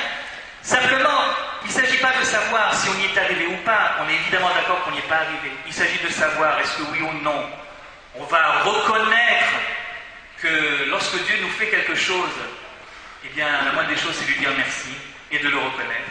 Ou bien est-ce qu'on va faire preuve de ce que j'appellerais une ingratitude insupportable qui consiste à chercher la petite bête là où il faut voir les grandes choses, c'est de ne pas voir qu'il s'agit ici d'un processus auquel vos grands-parents, mes grands-parents ont rêvé de pouvoir s'asseoir aujourd'hui à Yerushalayim et de pouvoir étudier une Torah sans que ceux qui nous entourent nous disent faites trop de bruit, c'est pas le moment, Jérusalem appartient aux Turcs, appartient aux Anglais et Bichlal n'a pas le droit de venir y habiter parce qu'il y a des quotas d'immigration. Ne pas voir qu'en si peu de temps on est passé d'une politique qui nous empêchait de nous exprimer, sans parler de ce qu'ils nous ont fait là-bas, à un pays qui nous laisse la liberté de dire ce qu'on veut et d'essayer de l'influencer de la manière dont on a envie, c'est un grand Kiddush Hashem et ça demande au moins un remerciement. Ça, c'est la première des choses. Quant à la deuxième des choses, c'est-à-dire de savoir où est-ce qu'il faut aller et si ce qui se passe, ça me fait plaisir. Non, ce qui se passe, ça ne me fait pas plaisir. Non, il y a plein de choses qu'il faut encore faire. Mais on ne peut pas, d'une part, reprocher à Israël de faire ce qu'il fait et d'autre part, avoir dès le début, dès le moment où des Juifs se sont réveillés pour dire il est temps de rentrer en Eretz Israël, snober le mouvement en question, demander à ces ouailles de ne pas y participer, les empêcher de venir, et ensuite, lorsqu'ils ont laissé donc, lorsque ces rabbanim gdolim ont laissé à ceux qui le voulaient le soin de revenir sur la terre et de la mettre en friche et de la rebâtir avec leur sueur, avec leur mort de malaria, avec leur guerre auxquelles ils ont participé, alors que les autres les regardaient de l'extérieur, on ne peut pas ensuite leur reprocher d'avoir fait de ce pays ce qu'ils avaient envie de faire. Si on voulait que ce pays soit notre image, eh bien il fallait dès le départ faire partie de l'aventure. On ne peut pas être à la fois à l'extérieur et à la fois critiqué. Et ce qui est en train de se passer aujourd'hui, et c'est ça le plus grand des miracles, c'est que malgré le fait qu'il a été bâti par des gens qui, a priori, ont été laissés tomber, pas parce qu'ils ne voulaient pas que les autres viennent les aider, c'est parce que les autres ne voulaient pas venir, eh bien qu'il ait été bâti par ces gens-là, eh bien aujourd'hui, tout celui qui a les yeux en face des trous, sait bien que même d'un point de vue rouhani, et pas seulement d'un point de vue de fleurs et de tomates, on est en effet dans une situation qui n'est en rien comparable à aucune autre période de l'histoire d'Israël. Il a raison, Daniel. Jamais, même au temps des grands Tanaïm, des grands Moraïm, même au temps du Talmud de Jérusalem, jamais autant de Juifs ont pu étudier la Torah en Eretz Israël. Jamais autant de kippot se sont baladés en Eretz Israël. Jamais le Shabbat a été autant respecté. Jamais le cours de Kodesh ont été autant vécus, recherchés. Il y en aura. Non, mais c'est pas la peine d'en faire une histoire, Et il y en aura évidemment de plus en plus, parce lorsque le processus il est inéluctable, et si de temps en temps, il y a en effet des retraits, si de temps en temps on n'est pas à la hauteur, si de temps en temps on a encore des sentiments que j'appellerais pour le moins galoutiques, c'est-à-dire de dire qu'on ne devrait pas avoir des espoirs trop haut placés et que finalement on ne devrait pas être réellement le or, la goïm, la lumière des nations, et qu'à cause de ça, on a encore un petit peu peur de notre ombre, peur de nous-mêmes, je parle maintenant des sionistes qui ne sont pas obligatoirement religieux, eh bien c'est notre devoir évidemment d'encourager les autres courants de la société israélienne qui sont de plus en plus nombreux, Baruch Hashem, et qui sont bien la preuve que nous arrivons étape par étape jusqu'à la Géoula Shlema. Non, soyez gentils, regardez. Je savais que ça allait venir, mais soyons gentils. Nous sommes dans le Beth Knesset, nous ne sommes pas là pour applaudir celui qui vous satisfait. Alors t'applaudis pour les façouillots. Non, celui qui vous satisfait et de huer celui qui ne vous fait pas plaisir. Soyons gentils. On est assez grands, on est entre gens bien élevés. Évitez de manifester votre approbation en faveur de l'un ou de l'autre. Merci. Oui, non, c'est ce qui a été dit maintenant, on est d'accord. D'ailleurs, je ne pense pas qu'il y ait une ingratitude. La notion de la Karatatov, moi j'ai énormément de respect. Encore une fois, j'aimerais... Bon, ça va être très difficile d'avoir un vrai débat en réalité, je me rends compte, mais... Sans parler de la foudre de Dieu, là, qui a failli tomber, sinon. Mais... Non, pourquoi ça va être difficile? Non, parce que... C'était un tonnerre d'applaudissements de la Mais, vous comprenez, quand vous parlez de façon émotionnelle, et que vous me dites, ces gens qui sont morts de la malaria, et ces gens qui ont travaillé déchiffrer la terre, et qui ont asséché les marécages, et qui ont créé cet État, et qui ont créé un espace qui s'appelait Ishou, la mitzvah de Ishou Eretz Israël, moi je suis admiratif devant ces gens-là. Mais ça n'empêche pas que mon admiration ne neutralise en aucunement ma critique, qui est pas du tout de l'ordre des personnes, mais de ce qui s'est passé. Et il faut, je dis qu'on ne pourra pas vraiment ce soir avoir le débat, parce que pour avoir le débat, il faudrait faire toute une analyse historique de ce qui s'est passé. Est-ce que vous avez dit merci de 5 milliards? Je dis merci. Vous avez dit merci. C'est pas important, je ne demande pas si vous avez fait le Hallel. J'ai pas fait le Hallel, je peux vous le dire. C'est pas important, mais est-ce que vous avez fait... Non, parce que c'est là... J'ai entendu... Non. Est-ce que vous avez dit merci à Kadosh Baruch Hu de nous faire vivre cette période que nous vivons aujourd'hui et pas la période qu'on vécu? Alors, je vous réponds. Non, pardon. Je vous réponds tout de suite en vous disant que je dis merci tous les jours d'être en Eretz Israël. Je dirais merci tous les jours qu'on puisse être en Eretz Israël, mais c'est pas forcément lié, et c'est là où peut-être on n'est pas d'accord. Vous célébrez de façon religieuse la création d'un État dont les fondements sont anti-Torah, et comme je le répète, dont les fondements idéologiques sont une importation de la galoute de l'exil de Édom. Ça, il n'est pas question pour moi de dire merci sur la création d'un État dont la forme essentielle est une trahison de l'alliance avec Dieu. Ceci dit, je dis merci tous les jours, et c'est pour ça que je ne fais pas le 5 yard. Non mais ça, oui. Ça, par exemple, je vais vous raconter une petite anecdote. Dans le journal Amodia, nous avons des discussions avec les rédacteurs du journal et les responsables du journal. Nous avons eu ce même genre de discussion par rapport à la Yom HaShoah. J'ai dit, est-ce qu'on doit mentionner spécialement le Yom HaShoah? Et on m'a répondu, on m'a dit, mais tous les jours pour nous c'est le Yom HaShoah. Tous les jours nous nous souvenons Ok, mais j'ai dit, d'accord, tous les jours, Zecher Yetziat Mitzrayim, nous nous souvenons de la sortie d'Égypte. Mais pourtant, nous on fait ça une fois par an. Là, vous voyez, c'est très fondamental ce que vous venez de dire, parce que c'est exactement l'illustration. Quand on dit, par exemple, la Sphira s'arrêter pendant 2 minutes. Alors, beaucoup de Haredim vous disent, nous on fait le Kaddish tous les jours. On fait le Kaddish tous les jours pour les morts. Donc c'est tous les jours, on fait Iskor tous les jours. Donc le problème n'est pas Dieu. Vous voyez comment il y a une sorte de perversion de l'analyse du fait. Si quelqu'un ne veut pas effectivement s'arrêter pendant 2 minutes pendant la Sphira, pourquoi? Est-ce qu'il n'a pas de Hakarat il n'a pas d'amour pour les soldats qui sont morts sur le front et qui ont été protégés des familles Haridim autant que les familles pas Haridim? Dieu préserve, Chaz et Shalom. Simplement, il se trouve qu'effectivement, nous avons une façon ancestrale, pas simplement ancestrale, je ne veux pas rentrer dans la notion du peuple, simplement, on a une façon révélée, au mont Sinaï, la façon de célébrer la mort de nos frères, de nos héros. On a une façon sinaïque de célébrer la mort des victimes de l'atrocité de la Shoah, qui passe par une révélation des clés divines, c'est pas simplement de célébrer. Quand on fait une minute de silence, ou quand on fait Yom HaShoah, sans se rendre compte, on est en train d'imiter des pratiques non juives, qui essayent de réinstaurer une façon de commémorer la mort, et c'est pas du tout innocent, pas du tout anodin, parce que le rapport à la mort est crucial dans la conscience d'un peuple. Et donc comme un peuple commence à vénérer ses morts, comme les anciens combattants le faisaient à Paris ou en France, ça devient problématique pour nous ici. Et encore une fois, il s'agit de défendre, et toujours et encore, l'identité spécifique, transcendante, lumineuse, extraordinaire de la Torah et du peuple juif qui a été donné par Dieu. Voilà par un exemple, vous m'avez tendu une perche, je vous réponds. Et donc on va garder la pêche. Je suppose qu'à Yom HaZikaron, à Yom HaShoah, vous n'avez pas participé donc à des cérémonies officielles. Parce que si vous aviez participé comme moi, et comme mes élèves, quand c'était avant-hier, à la cérémonie du Yom HaZikaron, vous auriez honte de dire que ce genre de cérémonie, c'est une copie de ce qui se passe chez les non-juifs. Mais je vous fais pas le reproche parce que vous n'y étiez pas. Je n'ai pas parlé de la cérémonie, vous avez Non, attendez. Non, mais si vous commencez à me dire j'aurais eu honte et tout, alors là, ça va être chaud alors. Et si vous voulez de la chair, si vous voulez que J'ai pas de honte, j'ai pas de sentiment. J'ai pas du protocole. Non, j'ai parlé de la Sphira. J'ai parlé de la Sphira. Et j'ai parlé de prendre un yom dans l'année. Oui, je parle de ça. C'est de ça que je parle. C'est de ça que je parle. Prendre un jour dans l'année et décider que ce soit le jour commémoratif de quelque chose d'un événement important qui a eu lieu dans l'histoire du peuple juif, c'est pas quelque chose de non-juif a priori. La manière de le commémorer, non plus, ce que je vais essayer d'expliquer pourquoi, à mon avis, non plus.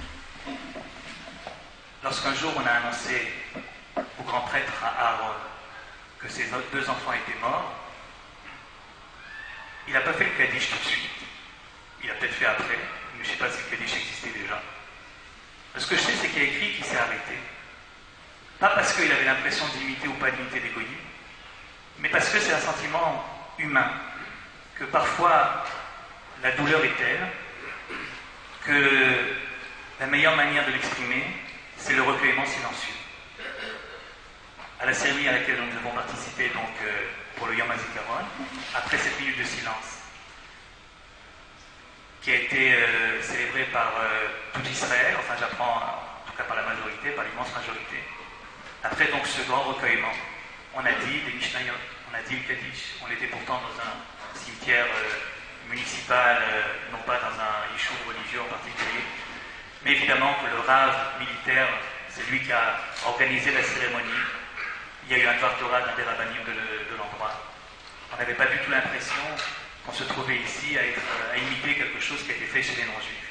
Et même lorsqu'on va pas dans ce genre de cérémonie, même lorsqu'on s'arrête uniquement dans la rue, dire que c'est quelque chose qui nous rattache au goyim, c'est avoir une incompréhension, à mon avis, déroutante du moment qui, pour moi, est certainement l'un des moments les plus juifs de l'année. Je ne connais pas. Nous sommes, vous et moi, venus d'endroits qui ne sont pas Eretz Israël, qui ne sont pas donc des pays juifs. Je ne connais pas d'autres endroits au monde où un pays tout entier s'arrête dans une communion de pensée.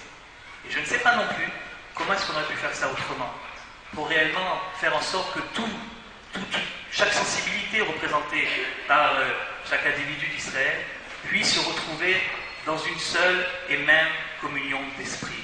Le fait que même là-dessus, il se trouve encore quelques-uns qui sont incapables de rentrer à l'intérieur pour communier avec le monde, comme si on n'avait pas d'autres problèmes sur lesquels on a le droit et l'obligation d'affirmer nos divergences. Mais pour une fois qu'il y a quelque chose qui est tellement humain, tellement simple, tellement évident et tellement juif, et tellement représentant de ce que l'esprit de cette nation a proposé. Le fait que Dafka, pendant ces 2 minutes-là, on ne peut pas faire l'effort de faire comme tout le monde, c'est un altifroche minatsibour qui m'est personnellement insupportable, peut-être parce que j'ai une expérience quand j'étais jeune de cela, je ne sais pas si d'autres ici dans la salle l'ont eu. Je crois la vérité qu'on fait aussi un procès d'intention à la grande majorité du monde Haredi qui, au moins par respect, ne s'arrête lorsque la sirène retentit et ne marche pas, ne serait-ce que par respect. Mais c'est vrai que moi aussi j'ai eu cette expérience-là qui m'a beaucoup marqué. Lorsque la première fois de ma vie, je suis venu en Israël tout seul, je devais avoir 14-15 ans, et Yom HaShoah à l'époque, en France en tout cas, ça n'existait pas. savez, Yom HaShoah en France, on faisait la cérémonie des déportés, il y avait des représentants officiels avec des drapeaux français dans les grandes synagogues, etc. Mais il n'y avait pas de Yom HaShoah. C'est en Israël que ça a commencé. Et lorsque je suis arrivé, donc c'était juste après Pessah, on m'avait dit, eh bien, ce jour-là, essaie de faire un effort pour te retrouver en plein centre de Jérusalem, à 11h du matin, parce que c'est spécial ce qui se passe là. Alors, j'ai fait ce qu'on m'a dit, et j'ai pris un bus, et j'ai bien calculé mon coût, et à 11h00, je me suis retrouvé au centre de Jérusalem, vous savez, là où tout le monde traverse dans tous les sens, là-bas, au grand carrefour de King George, et je me suis donc retrouvé là-bas. Et là, le bus s'est arrêté, et les automobilistes se sont arrêtés, chacun s'est levé, chacun pensait à quelque chose qui le rattache à la Shoah, et j'en ai encore la chair de poule aujourd'hui, et chaque année, je ne me suis pas encore habitué à ça. C'est vraiment quelque chose qui te prend au plus profond des tripes, et je me suis retourné, tout en étant dans mon extase, dans mon émotion, je me suis retourné derrière moi, et en effet, j'ai vu qu'il y avait ici quatre individus qui ne se sont pas levés. Il y avait 2 Arabes qui étaient assis dans le bus qui ne sont pas levés. Et j'ai trouvé que ce n'était pas sympa de leur part. Parce que ce n'était même pas le Yom HaZikaron pour les soldats qui sont tombés, c'était le Yom HaZikaron pour la Shoah, et donc ils auraient pu quand même faire un effort. Mais enfin bon, je me suis fait une raison. Mais derrière ces 2 Arabes, il y avait 2 Juifs religieux qui sont restés assis également, alors que tout le monde était debout. Et moi je ne savais pas à l'époque qu'il y avait toutes sortes de sensibilités, comme on dit aujourd'hui, religieuses. Et je pensais que c'était pas normal et je ne comprenais pas pourquoi. Et lorsque le bus est reparti et que ces 2 Juifs sont descendus, je suis descendu derrière eux, je leur ai couru après. Et avec mon hébreu qui n'en fait pas vraiment un, mon hébreu qui était un petit peu titubant et bégayant, je leur ai dit, Aval, avec l'accent français en plus, Aval, lo shamatem et à Et il y en a un qui a dit à l'autre, Azov, bo. Il ne voulait pas trop discuter. Mais l'autre, il a sans doute vu que j'étais honnête, c'était pas la provocation, je ne comprenais vraiment pas que j'étais élu. Alors il n'a pas osé me laisser comme ça. Il s'est retourné vers moi et puis il m'a dit cette chose qui m'est restée. Il m'a dit, de te dire pourquoi je ne me suis pas levé. Lokamti, qui disait Lokato Pashulchanaro. Et il est parti. Et moi j'étais tellement frustré que je lui ai posé une bonne question et qui m'a, comme ça j'avais compris à l'époque en tout cas, il s'est moqué de moi dans sa réponse. Le Shulchan Aruch n'a pas écrit, mais bien sûr que le Shulchan Aruch n'a pas écrit. Le Rabbi Yosef Karo, qui a vécu au XVIe siècle, il ne pouvait pas évidemment l'écrire. Et je pensais réellement, à tort, qu'il s'était moqué de moi. C'est bien plus tard, lorsque j'ai raconté l'histoire, et j'ai parlé avec certains qui savaient ce qui se passe dans le pays, qui m'ont dit, mais non, il croit vraiment, tu as mal compris ce qu'elle voulait dire. Puisque le Shulchan Aruch n'écrit pas que c'est de cette manière-là qu'il faut marquer son émotion lorsqu'une grande catastrophe arrive, alors, eh bien, il ne le respecte pas. Et c'est là que j'ai compris que ce que moi j'appelle le Tzibour Israël, ça n'a pas obligatoirement la même signification pour tout le monde. Al-Tifosh et Tzibour ne t'exclut pas la collectivité, il s'agit de la collectivité d'Israël. On ne regarde pas pour ça si la collectivité en question, elle met les Tzitziyot tous les jours. Alors, justement, peut-être que ça nous permet d'aborder une nouvelle phase dans ce débat, c'est justement ce rapport entre l'individu dans le Ham Israël et la collectivité.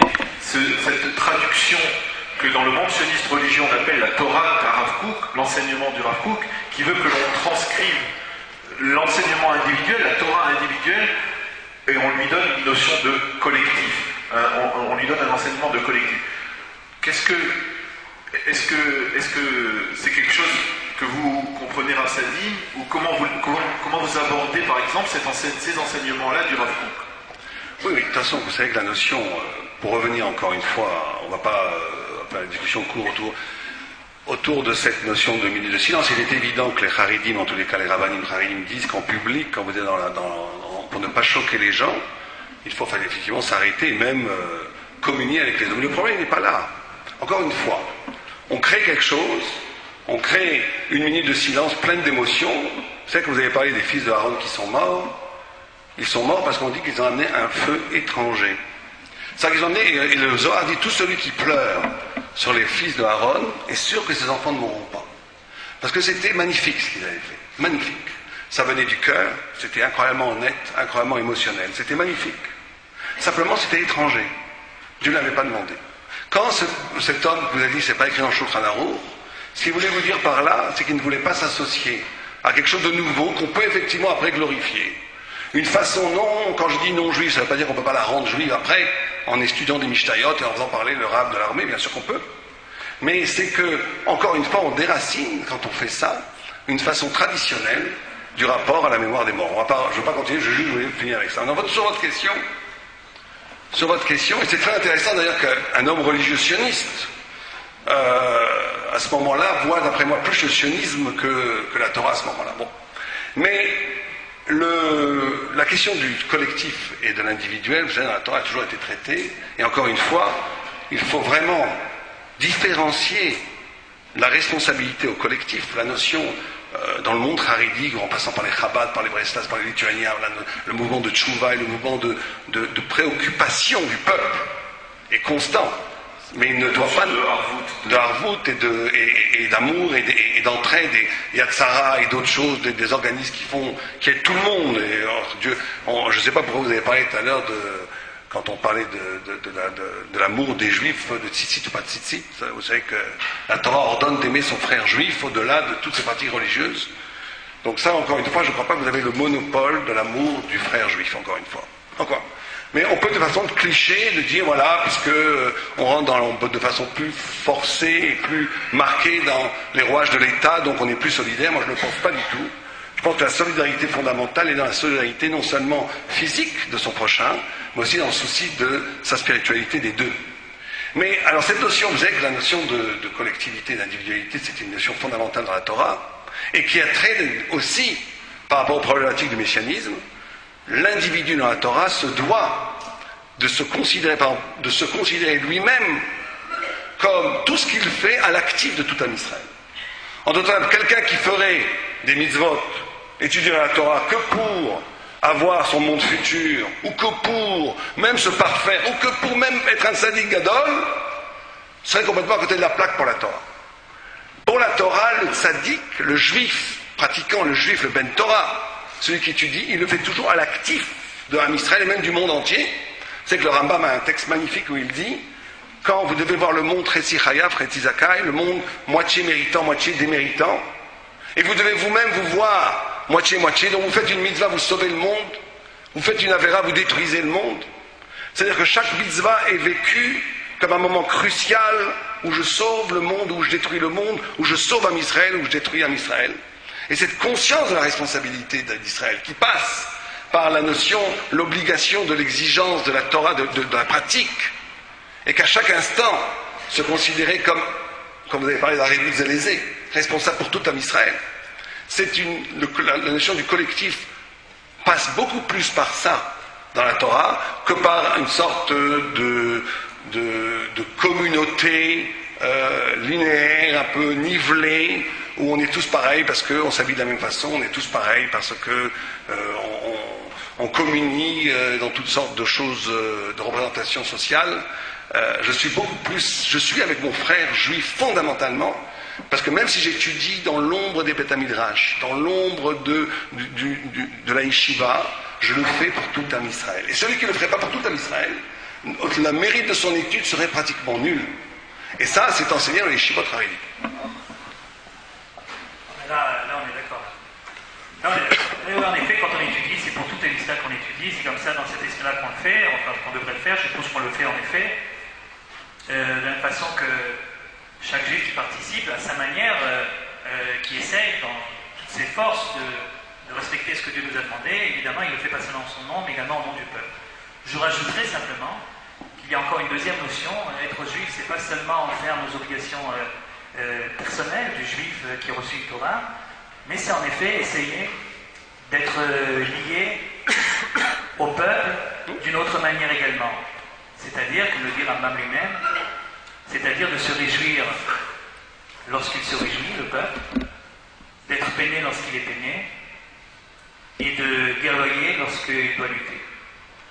Ça fait également partie de cette solidarité qu'on doit avoir non seulement les individus, les uns vis-à-vis des autres, mais également chacun des membres de la collectivité d'Israël vis-à-vis de la collectivité elle-même. Mais je pense que là-dessus aussi, on est d'accord, en tout cas je pense qu'on devrait l'être. En tout cas, cas, puisqu'on parle de... Oui, sur ça, on est tout à fait d'accord. Voilà. Simplement, si le peuple se réjouit pour quelque chose qui est aux yeux de la Torah négatif, on ne va pas pactiser avec lui. Non, enfin, si le peuple se réjouit parce qu'on est revenu en Eretz Israël et il est content de ça... Oui, ça c'est très bien. Eh ben voilà, c'est très bien, les procédures avec lui. Mais je croyais que vous réjouissiez plutôt pour la création de l'État, pas pour le retour des Juifs en Je me Israël. réjouis parce que la création de l'État, en effet, Permet, donc c'est ça. Oui, évidemment. Je vous signale que la veille de la création de l'État, les Juifs n'avaient pas le droit de venir et que le lendemain de la création de l'État, les portes se sont ouvertes et 600 000 Juifs sont arrivés en plus. Il y avait déjà 600 000 Juifs dans le pays. Ils sont devenus 1 500 000, 1 200 000 en quelques années. Donc en effet, la création de l'État, a permis ce merveilleux miracle qu'est le rassemblement des exilés, mais pas seulement ce miracle-là, d'autres également. Et je voudrais dire, puisqu'on parlait donc de la relation entre l'individu et la collectivité, qu'il y a également quelque chose d'autre qui peut dire dans cette optique-là. C'est que la pratique de la Torah n'a pas la même dimension en dehors d'Israël qu'à l'intérieur d'Israël, et que c'est en Israël, et là je pense que là aussi vous serez d'accord avec moi, c'est seulement en Israël que la pratique des mitzvot prend réellement toute sa dimension collective. Je me souviens, j'étais en France il y a encore quelques jours, je suis revenu rapidement dès que j'ai vu que ça était un petit peu du côté d'Helsinki, donc je suis revenu rapidement pour ne pas être pris au piège, mais j'étais là-bas, j'ai passé un Shabbat dans la sainte communauté de Lyon, que j'estime beaucoup, pour des raisons personnelles, de nostalgie, tout ça. Et je me suis aperçu qu'il y avait un problème énorme de Shabbat qui n'existait pas à mon époque. Moi, mon problème à l'époque du Shabbat, quand j'habitais à Lyon, comme nous étions une famille religieuse, mon père était rabbin là-bas, on ne portait pas le Shabbat. Le Shabbat, on n'a pas le droit de porter. Il n'y a pas de héros en général, donc on ne porte pas. Et alors, quand on ne porte pas, la grande préoccupation du Shabbat, c'était les clés. Mais les clés, comment on va faire pour rentrer? On va porter de clés. Alors les rabbins, qui en général trouvent des réponses, ils pratiquent au niveau en problème, ils avaient trouvé une réponse, vous connaissez certainement. La clé, tu ne peux pas la porter, mais les vêtements, tu peux les porter. Alors il suffit de transformer la clé en vêtement pour pouvoir porter la clé. C'est comme ça que nous-mêmes, nous sortions avec la clé à la ceinture. Attention, qui ne pendait pas à la ceinture, parce que là, elle ne fait pas partie intégrante de la ceinture, mais on se servait donc de la clé pour fermer la ceinture, la boucle, et comme ça, elle fait partie intégrante. Ce qui n'est pas du tout le problème, parce que ça réglait le problème pour la personne qui avait la clé à la ceinture, mais on ne pouvait pas tout savoir, et donc on ne rentrait pas tous aux mêmes heures. Alors il y avait ensuite, en rentrant, la cérémonie du oh, oh, oh, et là, il ne fallait pas crier trop fort pour ne pas réveiller tout le monde, donc les non-juifs, mais comme je suis enfant pour que vous entendre, ça, c'était le problème du Shabbat à l'époque. Le problème du Shabbat aujourd'hui, je l'ai vu que c'est encore pire. La plupart des gens chez qui j'étais à Lyon ne pouvaient même pas sortir de chez eux. Moi, j'ai eu la chance d'être chez des gens qui avaient une sortie détournée par les poubelles. Alors, on pouvait sortir. Mais d'autres copains à moi qui sont restés donc enfermés chez eux à cause des cellules, les cellules photo, machin, alors on ne peut pas sortir. C'est un grand problème. Mais ce problème du Shabbat, de l'exil, c'est un problème personnel. Je ne le minimise pas, c'est un grand problème. En Israël, le problème du Shabbat, il existe, mais il existe à une dimension complètement différente. C'est plus comment est-ce que moi je vais faire pour rentrer à la maison. C'est comment est-ce que le peuple en tant que peuple, comment la nation en tant que nation, elle va pouvoir respecter comme il se doit l'heure au hebdomadaire. Et ça, c'est une autre paire de manches. Comment est-ce qu'on va faire avec l'espace aérien? Comment est-ce qu'on va faire? Non, parce que ce sont des problèmes qui sont des problèmes énormes, qu'on ne traite pas en général, parce que malheureusement, on ne le dit pas, mais enfin, on est bien content qu'il y ait des gens qui ne s'occupent pas de ce genre de choses, qui ne sont pas très religieux et qui font le travail.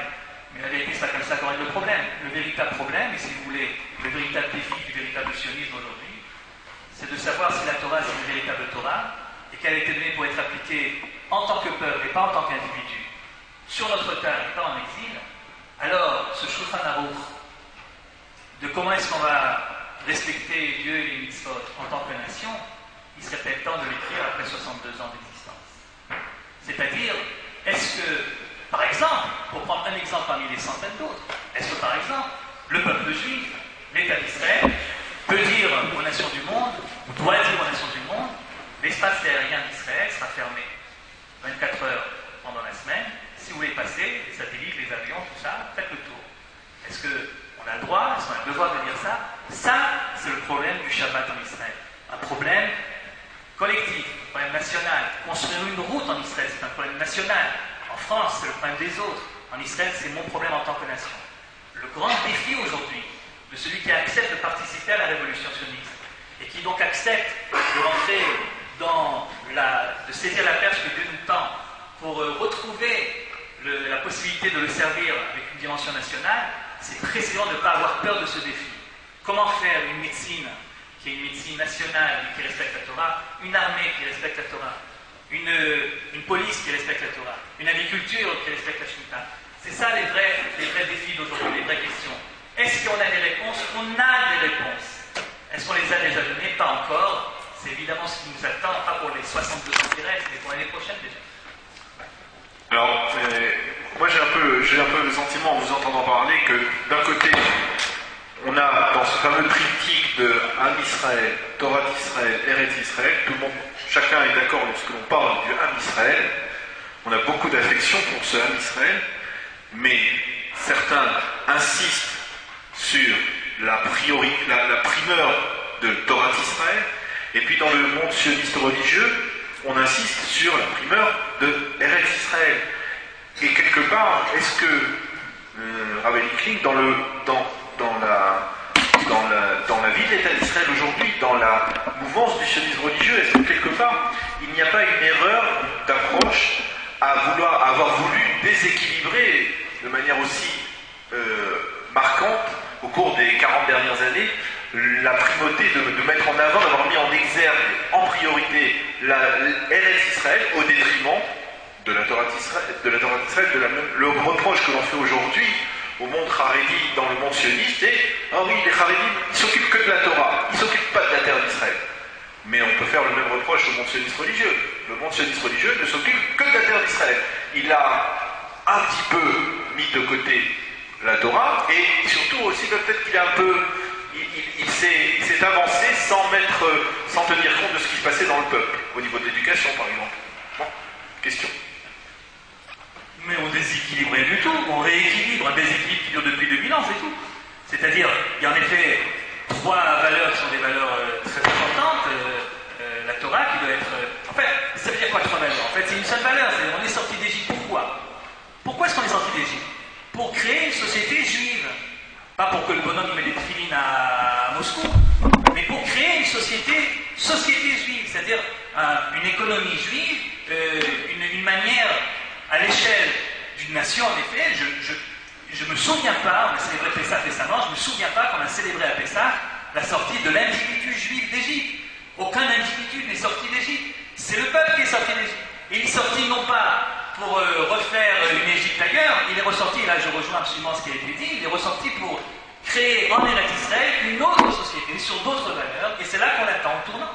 Et donc quand on dit il y a la Torah, il y a le pays et il y a le peuple, il n'y a pas 3 choses différentes. Le but de la création du monde, donc, c'est-à-dire le but de l'élection d'Israël, c'est en effet que le peuple juif applique la Torah d'Israël en Eretz Israël. Simplement, lorsque les circonstances de l'histoire font que l'un ou l'autre de ces 3 éléments a été laissé de côté par la force des choses, eh bien il est évident que c'est notre devoir de le remettre à l'actualité. Et je pense, donc même si le sionisme religieux avait, comme vous lui en faites le reproche, mis l'accent un petit peu trop sur le côté d'Israël, même si ça avait été vrai, ça aurait été non pas un déséquilibrage, mais un rééquilibrage d'un équilibre qui n'était plus tellement équilibré. Parce que l'exil avait fait ce qu'il avait fait, et parce que l'essentiel avait été mis ailleurs. Ceci dit, je ne suis pas d'accord non plus avec le constat. Je ne pense pas que le sionisme religieux s'occupe que d'Eretz Israël. Je pense que, quelquefois, c'est l'avenir de la souveraineté juive sur telle ou telle partie d'Eretz Israël qui est d'actualité. Et que si tu ne prends pas tout de suite, position, et si tu n'essaies pas tout de suite de sauver ce qui peut être sauvé, ça risque d'être irréversible. Et donc, évidemment, il y a urgence. Et donc, tout d'un coup, il y a une sorte de mobilisation générale. Et comme c'est ça qu'on voit à la télé, on a l'impression qu'on s'occupe que de ça. Mais je vous assure qu'on passe pas notre vie, je dis bon comme si je parlais, comme si quelqu'un m'avait parfois on a l'impression que les rabbinim dans le monde sioniste religieux, les rabbinim dans le monde sioniste religieux, qu'est-ce qu'ils font de leur vie? Ils ont une yeshiva, ils enseignent la Torah, ils font le matin, ils se lèvent, ils font un shiur de Dafyomi. J'ai un rave sioniste religieux dans mon village, qui est un village sioniste religieux, il passe pas ses journées à nous parler d'Eretz Israël. Il est Dayan à Beersheba, il a fait des hautes études talmudiques et khatik. Je vous assure qu'il parle tout à fait autre chose, il parle exactement. Mais seulement, comme c'est le seul à parler d'Eretz Israël, ou presque, lorsque Eretz Israël est mise en cause, alors c'est lui qu'on interviewera à la radio ou à la télé, alors on aura l'impression que les sionistes religieux s'occupent que de ça. On s'occupe pas que de ça, on s'occupe de tout. Mais il se trouve que ce sujet-là, apparemment, je ne sais pas pourquoi, nous intéresse presque exclusivement, et donc, en fait, c'est pas vrai, mais disons qu'on est un petit peu une sensibilité peut-être un peu plus grande, et donc on en parle davantage. Quant au peuple d'Israël, alors franchement, je ne suis absolument pas d'accord avec toi. Le peuple d'Israël, il y a aujourd'hui des centaines de Talmidei Chachamim sionistes et religieux qui se font fort d'aller s'installer dans des villes qui ne sont pas réputées comme étant des villes à forte densité religieuse et qui ne sont certainement pas des villes dont le sort politique est aujourd'hui sur la sellette, des villes de développement, des quartiers de Tel Aviv, etc. Ils le font pour rien d'autre que pour l'amour du peuple juif. Et donc, encore une fois, c'est une question de présentation des choses. Je ne pense pas que l'on s'occupe plus d'un côté que de l'autre. Je pense qu'il faut s'occuper des trois, mais vraiment s'occuper des trois. Mais là, on ne peut pas peut-être voir Rassadine à travers ce qu'il dit par essayer peut-être de trouver un dénominateur commun.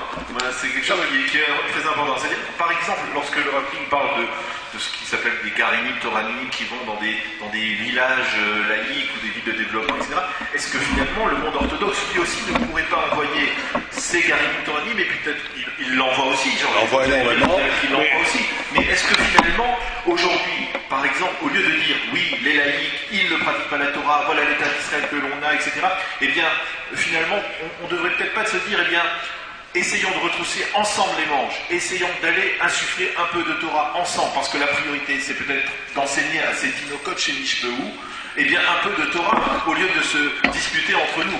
Est-ce que finalement, c'est pas ça le vrai défi, peut-être, du monde religieux par rapport à ce monde qui n'a pas eu la chance de connaître la Torah? Je vais vous faire plaisir. Alors là, je suis entièrement d'accord. Donc, tout va bien là. Je pense qu'effectivement, que le monde sioniste religieux n'est pas omnibulé simplement par la notion de terre. Je connais énormément d'amis qui sont sionistes religieux, qui étudient la Torah à plein temps. J'en connais au Merkaz Harav Kook, qui ne font même pas l'armée d'ailleurs, qui étudient à plein temps. Il y en a beaucoup qui ne font pas l'armée au Merkaz Harav Kook. Je peux même citer des noms que je n'aurai pas devant vous. Mais bon, non, mais ceci dit, ce que je veux dire, au contraire, là je vais dans votre sens, je pense qu'effectivement, que de la même façon que je dis que vous n'avez pas le monopole de l'amour d'Eretz Israël, nous n'avons pas le monopole de l'étude de la Torah, et il y a des grands Talmidei Chachamim qui sont des sionistes religieux, c'est très bien, et d'ailleurs, quand on est très souvent dans des situations, on rencontre des sionistes religieux dans un endroit pas du tout religieux, il y a tout de suite une fraternité qui s'opère, il y a quand même quelque chose. Si on essaie là de tourner le débat plutôt vers la réconciliation, ou plutôt, il n'y a pas besoin forcément de réconciliation, mais vers le rapprochement, c'est vrai qu'il y a 2 ou 3 instants, quand le nom d'Israël étant mis en péril et en cause par les goïms, là il y a une solidarité de fait qui se fait. Moi je ne suis pas sioniste virulent comme vous avez pu le constater, mais quand je suis en France et que je suis en face de gauchistes ou d'antisionistes, je deviens plus sioniste que Rav Kling, croyez-moi, parce que ce qui est attaqué ici, je sais très bien chez eux, leur préoccupation c'est pas la trahison d'alliance, c'est la négation du juif physique et spirituel qu'ils visent. Et à ce moment-là, on se doit de défendre le nom d'Israël, et même des fois l'État d'Israël, parce que ce qui est attaqué ici, c'était véritablement la Torah et le peuple de Dieu. Donc il y a une solidarité de fait, par le fait que nous sommes le même peuple, et que nous voulons en vérité, enfin je l'espère, en dernière instance, la même chose, qui est, comme vous l'avez dit, tout à fait, là on se rejoint complètement, que le but final et l'instauration de la lumière divine à partir des kélim qui ont été créés en Eretz Israël, et sur ça, on est entièrement d'accord. Je mettrai peut-être un tout petit bémol, quand vous avez parlé du rapport à la terre, je pense, mais ça, c'est pas une critique fondamentale, je pense que vous pouvez vous la faire même à vous-même, ou peut-être certains rabbins sionistes religieux la font, et je ne le critique pas vraiment, parce que je pense que c'est naturel. Il y a peut-être un glissement, des fois, vers un nationalisme qui est un peu... qui n'a rien à envier au nationalisme, on va dire, primaire ou primitif, ou qu'on voit un peu partout. Et je pense qu'il serait intéressant, en tous les cas pour ceux qui s'expriment, comme vous l'avez dit dans les médias, pour défendre la terre d'Israël, ça je le respecte tout à fait. Je pense qu'il y a des problèmes halachiques de donner à des goïms une terre d'Israël, ce n'est pas que des problèmes idéologiques. On n'a pas le droit de donner une terre à des goïms, c'est un issour halachique, c'est pas juste un issour idéologique.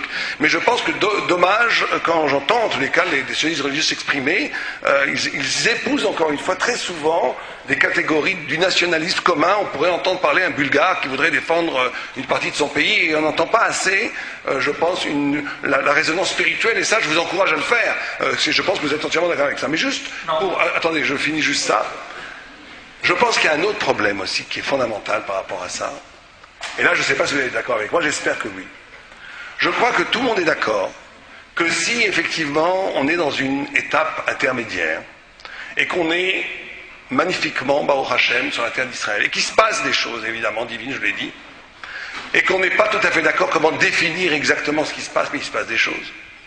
Je pense cependant qu'il est fondamental pour le peuple d'Israël, dans son entière totalité, qu'il existe des îlots de résistance aux politiques. Je m'explique. C'est très important. On critique souvent les Haredim dans leur ghetto, dans ce qui est complètement faux d'ailleurs, mais bon, c'est absurde dans la mesure où c'est des quartiers qui sont complètement ouverts, où il y a une vie magnifique qui s'effectue dedans, comme si on ne reprochera jamais à des quartiers de bourgeois, à Tel Aviv Nord, d'être dans leur ghetto. Mais bon, c'est comme ça. Mais je pense qu'il est fondamental, pour l'avenir même du peuple d'Israël sur la terre d'Israël, et même, j'oserais même dire, pour l'avenir politique, sioniste du peuple juif, qu'il y ait une partie de l'âme Israël qui reste fidèle à l'espoir messianique, au sens où elle ne fait aucun compromis avec quoi que ce soit, elle ne fait pas le compromis de rentrer dans le schéma politique. Je m'explique. Vous savez qu'on dit que le Mashiach vient Mashiach Hadas. C'est que le Mashiach n'est pas, comme très souvent est présenté par, je ne sais pas, parce que par Rav Klin, lui, je ne l'ai pas entendu dire ça, mais des fois j'entends ça, comme un processus historique qui évolue et qui arrivera à la fin au messianisme. Quand vous lisez les textes, c'est pas comme ça que ça se passe. L'irruption messianique dans l'histoire est une déchirure du tissu de l'histoire. C'est l'introduction au cœur même d'un processus qui nie le messianisme, qui déchire ce processus et qui révèle au cœur même d'un renversement de ce processus le visage messianique. Or que pour ce visage messianique qui est radicalement différent des catégories politiques, économiques, sociologiques qu'on connaît, puisse garder toute sa pertinence, il est absolument essentiel qu'une partie du peuple juif garde vivant. Vous savez que si je vous demande quel est le temps du peuple juif, quel est le centre de gravité du temps, même en hébreu, du temps, la notion du temps, du temporel pour le juif, chez les goïms, c'est toujours le passé. Un peuple est toujours bâti à partir d'un historique. C'est pour ça que quand les grandes nations, les grands empires disparaissent, parce que quand les raisons de leur existence tombent, elles tombent aussi. Tout le monde connaît l'histoire avec Abraham et Nimrod. Abraham était de l'autre, c'est pour ça qu'on s'appelle les Hébreux d'ailleurs. On s'appelle les Hébreux parce qu'Abraham était de l'autre côté du fleuve, à Ivry, et il était seul. Et Nimrod avait Dorapalaga avait toute une théorie assez extraordinaire de renverser, d'unir l'humanité entière contre Dieu et de prendre Dieu à son propre piège en disant si on est tous des Rachaïm, si on est tous des méchants, Dieu on va l'avoir, parce qu'il nous a donné la liberté, on va lui imposer un visage humain anti-Dieu. Et un des conseillers de Nimrod a dit mais de l'autre côté du fleuve là-bas, il y a quelqu'un qui n'est pas d'accord avec toi, il s'appelle Abraham. Et il a dit mais lui, près d'Azot El Atid, cette mule qui est stérile n'a pas de futur, il n'a pas d'enfant. Or ce qu'on voit, ce qui est extraordinaire après des siècles, c'est que Dorapalaga, on ne sait même pas ce que c'est, il n'y a même pas des vestiges, il n'y a même pas des rites, il n'y a plus rien. Alors que le monde entier est porté par Abraham.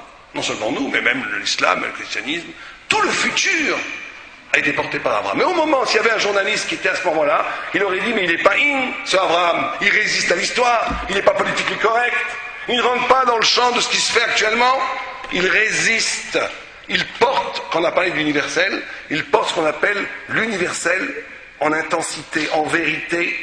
Et ce sens qui porte de l'universel en intensité, en vérité, il est riche de tout le futur d'Israël. Et c'est très important. Vous savez que je pense qu'il est même compréhensible pour quelqu'un qui ne serait pas de cette tendance du haridisme, de comprendre qu'il doit avoir en Israël cette pureté du rapport à la vérité, cette pureté du rapport au messianisme, qui va en vérité permettre au visage messianique, qui est une déchirure des formes de l'histoire qui sont données comme ça. Yaakov, on dit une des appellations de Yaakov, c'est Yud Kov. Yud, c'est celui qui est la future, Kov, c'est la malédiction, c'est la mort. Le juif est celui qui est capable de donner un futur à ce qui est donné pour mort. C'est-à-dire qu'il est capable de le faire parce que c'est le centre de gravité du juif, c'est pas le passé comme les nations, c'est le futur, c'est l'espoir, c'est l'espérance. Le Zman en hébreu, il n'y a pas un mot. Dans toutes les langues, j'ai fait des recherches tout à fait fascinantes. Il n'y a pas une langue où Zman a une rachide étymologique qui est Azmana, invitation. Le temps prépare à l'éruption du visage, de la révélation de Dieu qui est à venir. Et quand on a une tendance à dire voilà, c'est déjà advenu, c'est déjà là, on a réussi, on est arrivé, l'exil est fini, on est dans la pleine Géoula, on ne se rend pas compte qu'on détruit peut-être le trésor le plus riche et le plus précieux d'un Israël, sans du tout dénigrer tout le positif qui a pu avoir lieu. Mais il faut garder cette intégralité de la hauteur judaïque, thoraïque, et ça nécessite une distance critique des fois par rapport au présent de l'histoire et de l'actualité politique. Alors, on va donner la parole pour terminer au Rav Kling, pour répondre peut-être à cet aspect des choses. S'il répond, je vais lui répondre, il va me répondre, je vais lui répondre. Alors, et puis après, on va donner la parole au public pour quelques questions. On a encore un quart d'heure et on terminera cette soirée. Préserver une minorité pure et dure, etc. Je veux rien. J'ai envie de dire oui pour terminer sur une bonne entente, etc. Mais j'ai peur de tomber dans un piège. Ça dépend. Je ne sais pas ce que vous appelez laisser le politique de côté, prendre ses distances des politiques. S'il s'agit de la politique politicienne que nous connaissons dans les journaux, je suis évidemment d'accord avec vous. Il faut évidemment nous préserver d'un certain nombre d'excès et de s'occuper d'autre chose que ce genre de choses uniquement. S'il s'agit d'une certaine autosatisfaction à rester enfermé dans un datamidrage dont les volets sont bien clos pour ne pas voir ce que les défis auxquels le peuple vit. Jusqu'à là, vous avez évité les clichés. Alors ne tournez pas dans les clichés. C'est évident que là, on peut pas être d'accord. Donc, je suppose, d'après votre réaction, que c'est pas de ça que vous vouliez parler. Vous vouliez parler en effet de la politique politicienne. Je suis d'accord avec vous.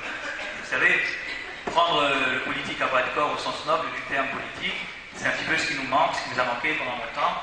Et je ne vois pas en quoi rentrer et relever ce défi-là, ça serait manquer à notre vocation, bien au contraire. Le bulgare, comme vous disiez tout à l'heure, ne fait pas que des vulgarités. Et j'aimerais bien de temps en temps que certains d'entre nous, pas obligatoirement travaillistes, quelquefois sionistes non religieux, quelquefois un certain gauchisme dont j'ai lu des élucubrations avant-hier dans le journal, et un sentiment, en effet, d'amour pour sa terre, comme là, je suppose, le bulgare vulgarisant dans sa vulgarie profonde. Il y a des choses qui font partie de chaque peuple et dont on a perdu l'habitude à cause de l'exil et qu'il est bon de retrouver, évidemment, encore une fois. Il ne s'agit pas de rester là, essayer de comprendre que si le messianisme, en effet, finalement, ce serait une déchirure, comme le soleil déchire la nuit, eh bien, il faut comprendre que pour y arriver à cette déchirure, pour arriver au temps réellement messianique, pour arriver à ce que le soleil luit, eh bien, il faut passer par l'aube. C'est un exemple bien connu de nos sages. Ainsi est la rédemption d'Israël, comme ce soleil qui se lève à l'aube, au début, Kim'a, au début tout doucement, au début il y a plus d'ombre que de lumière, mais garder l'espoir et la conviction que finalement on arrivera à faire une grande lumière. Merci. Alors on va donner la parole au public. Il y a quelqu'un à droite. Ok. Alors, je sais pas, le micro est déjà là-bas. Oui, alors, je vous demande une question, pas une conférence. J'ai une question pour le Rav Sadim. Vous avez répété à plusieurs reprises ce que je trouve vraiment qui va à l'encontre des faits que l'État d'Israël est un État anti-religieux. On va qu'on explique comment l'État anti-religieux a même produit un nombre aussi impressionnant d'Yeshivot, comment est-ce qu'il a fixé le Shabbat comme jour férié, l'hébreu comme langue, etc. Mais vous avez aussi parlé des Yéménites qui relèvent de la propagande, puisqu'il y a eu effectivement des cas très isolés, une commission d'enquête qui a été nommée de Yéménites, dont on a coupé les péotes. Mais si vous avez quelque nostalgie de ce qu'a pu être la vie juive au Yémen, je vous conseille d'ouvrir des livres d'histoire, ou ce qu'a pu être la vie juive en Ukraine, ou bien en Russie, ou bien même au Maroc ou en Algérie. Je vous assure que ça nous passerait tous nostalgie et surtout d'animosité envers l'État d'Israël par rapport au monde religieux. Ma question est la suivante. S'il n'y avait pas eu l'État d'Israël qui a été créé en 1948, même sous une forme inspirée effectivement de l'Occident, je ne pense pas qu'à cette époque et encore maintenant, les Juifs étaient prêts à restaurer la réalité de David, ni même que c'était opportun du point de vue de la Torah. Qu'est-ce que vous préconisez comme État? Qu'est-ce qu'on devrait construire à la place? S'il faut rester vivre sous souveraineté étrangère, comme au temps béni des Britanniques, des Ottomans, qu'est-ce qu'il faut construire? Je veux dire, vous dites que le kibbutz, finalement, vous êtes très content qu'ils aient de des réalisations du kibbutz, mais c'est grâce au kibbutz qu'il y a des yeshivot en Israël. C'est grâce à l'armée d'Israël, c'est grâce aux enfants de gens, finalement, que vous méprisez, qui défendent le terrorisme tous les jours, c'est grâce à eux que vous pouvez étudier, c'est grâce à eux que la Torah de Israël. Alors quelle solution alternative, puisqu'il ne faut pas faire de politique, ne faisons pas de politique, expliquez-moi concrètement comment est-ce qu'on peut vivre en Eretz Israël, entouré d'1 milliard d'individus qui possèdent une chose qui nous détruire, d'une puissance bientôt nucléaire qui veut nous bombarder. Qu'est-ce qu'on construit en Eretz Israël? Quelle est l'alternative? Bon, d'abord, vous en employez des termes que je dément tout à fait. Je ne méprise personne. J'ai bien voulu le souligner. Vous voyez, la passion idéologique fait qu'on devient impoli. Mais je ne méprise personne, je préserve. J'ai un amour, et j'essaie en tous les cas d'avoir un amour pour tout juif. Le plus anti-religieux, même le gauchiste anti-religieux, moi, j'essaye de voir l'âme juive qui est en lui, comme nous l'enseignent nos maîtres, les Balé Moussa. Ça, c'est la première chose. Je n'ai jamais parlé d'anti-religieux non plus. J'ai dit que l'État sioniste laïque, politique, et ça c'est un fait que tout le monde doit admettre, s'est construit autour d'une rupture de l'alliance où les catégories qui vont définir l'État ne sont pas des catégories Torah, mais des catégories héritiers de l'Occident, des Saves, de ce qu'on appelle la galoute des Dômes. C'est ce que j'ai dit. Et je n'ai pas parlé que c'est forcément avec une visée anti-religieuse spécifique. C'est qu'il y a eu une différence, un glissement d'identité, où le peuple juif qui s'est toujours défini à partir de la Torah se définit à partir d'autres éléments qui ne sont plus la Torah, qui sont l'histoire, la démocratie, le parlementarisme, etc., etc. Et ça, c'est d'après moi la trahison peut-être la plus singulière, la plus dramatique qui a été faite dans l'histoire, toute l'histoire des peuples juifs, parce qu'on a posé la Torah comme une option. Donc c'est pour ça que je ne dis pas anti-religieux. Vous voulez être religieux, pourquoi pas? Mais on peut être juif sans être religieux. On a un destin d'Israël qui ne passe plus par la référence suprême de la Torah. Il y a une référence sur... Aujourd'hui, c'est un journaliste, j'étais très frappé une fois, j'ai entendu une interview je ne sais plus qui c'était, mais d'un religieux, il dit « mais c'est contre le roc ». Comme si le roc c'était devenu le nouveau veau d'or. C'est-à-dire que même si c'est contre la Torah, on s'en fiche, mais d'aller contre le roc. Mais si le roc à la Knesset est contre la Torah, c'est une mitzvah d'aller contre le roc. Pour nous, en tous les cas. Donc ça, c'est la première chose pour vous répondre à cette chose-là. Maintenant, quand vous dites, c'est grâce au kibbutz qu'il y a des yeshivot, je veux bien entendu. Mais moi, je vous renverrai. Ça encore, c'est une position idéologique, matérialiste. Moi, je vais vous dire le contraire, c'est grâce au yeshivot qu'il y a un kibbutz. Parce que dans la vision de la Torah, le spirituel et le matériel sont infiniment liés. Et c'est parce qu'il y a une âme juive qu'il y a un corps juif. Et je suis entièrement d'accord avec vous, c'est qu'il faut aussi un corps juif pour qu'il y ait une âme juive. Mais il ne faut pas lancer des clichés d'évidence comme ça en disant c'est des yeshivot se nourrissent des kibbutz. Bon, peut-être bien sûr, les kibbutz cultivent la terre, permettent aux yeshivot d'acheter leurs fruits et leurs légumes, et c'est merveilleux, et j'en suis très content. Mais moi je vous renverse l'argument en vous disant c'est aussi grâce aux yeshivot. Tout le monde comprend que le peuple juif n'a aucun avenir s'il enterre sa spiritualité et sa Torah. Aucun. Alors que le peuple juif a un avenir s'il n'y a pas de kibbutz. Et pourquoi ce message n'arrive pas à se faire passer? Pourquoi en 48 ou en 49, quand il y avait un gadol comme le Chazon Ish, eh bien cet homme, il n'est pas parvenu à convaincre Ben Gurion de donner à l'État d'Israël un autre caractère. Pourquoi il n'y avait pas des dizaines de milliers? Pourquoi moi je pense, j'étais à Auschwitz la semaine dernière, je pensais aux dizaines de milliers, centaines de milliers de Talmidei Chachamim qui sont morts en fumée là-bas. Et je me disais, mais si ces gens-là avaient un temps pris le bateau pour arriver en terre de Palestine, des sionistes, de laïcs, eh bien peut-être l'État d'Israël aurait eu une autre couleur, une autre connotation, une autre approche. Mais les absents ont toujours tort. Mais là, on est d'accord, on ne peut pas refaire l'histoire. On va dire avec les si, on ne refait pas l'histoire. Par contre, ce qui me paraît très important sur ce que vous dites. Mais on peut rattraper aujourd'hui. Le Chazon Ish a convaincu Ben Gurion qu'il fallait effectivement cet îlot de pureté thoraïque. Et Ben Gurion l'a compris d'ailleurs. Oui. Bon, c'est vrai qu'à l'époque, il a dit il pensait que ça allait, l'histoire du sionisme allait remplacer le judaïsme et que ça serait des reliques de musée. Quand je parlais de Yaakov, ce qui est donné pour mort, on donne un futur, ce qui est donné pour mort, c'est aussi une illustration. Ben Gurion n'imaginait pas une seconde que 50 ans plus tard, il y aurait 500 000 ou 600 000 Haredim en Israël. De toute façon, que les grands rabbins Haredim de l'époque n'imaginaient pas que le sionisme allait résister, durer, se développer. C'est bien la tragédie. Ça, je sais pas. Ils l'ont dit. Par exemple, le rabbin de Yitzhak Breuer, un des tout grands, qui a eu lui le courage justement de changer d'avis. Justement, on parlait des différentes une sensibilité kharédite, le monde kharédite divisé en plusieurs subdivisions, il est bon que tout le monde le sache. Il y a évidemment le kharédisme radical, celui qui pense que tout ce qui s'est passé ici, c'est une profanation du nom de Dieu. Le kharédisme à la méthode de Neturei Karta ou du Rabbi de Satmar dans son grand livre Vayo El Moshe.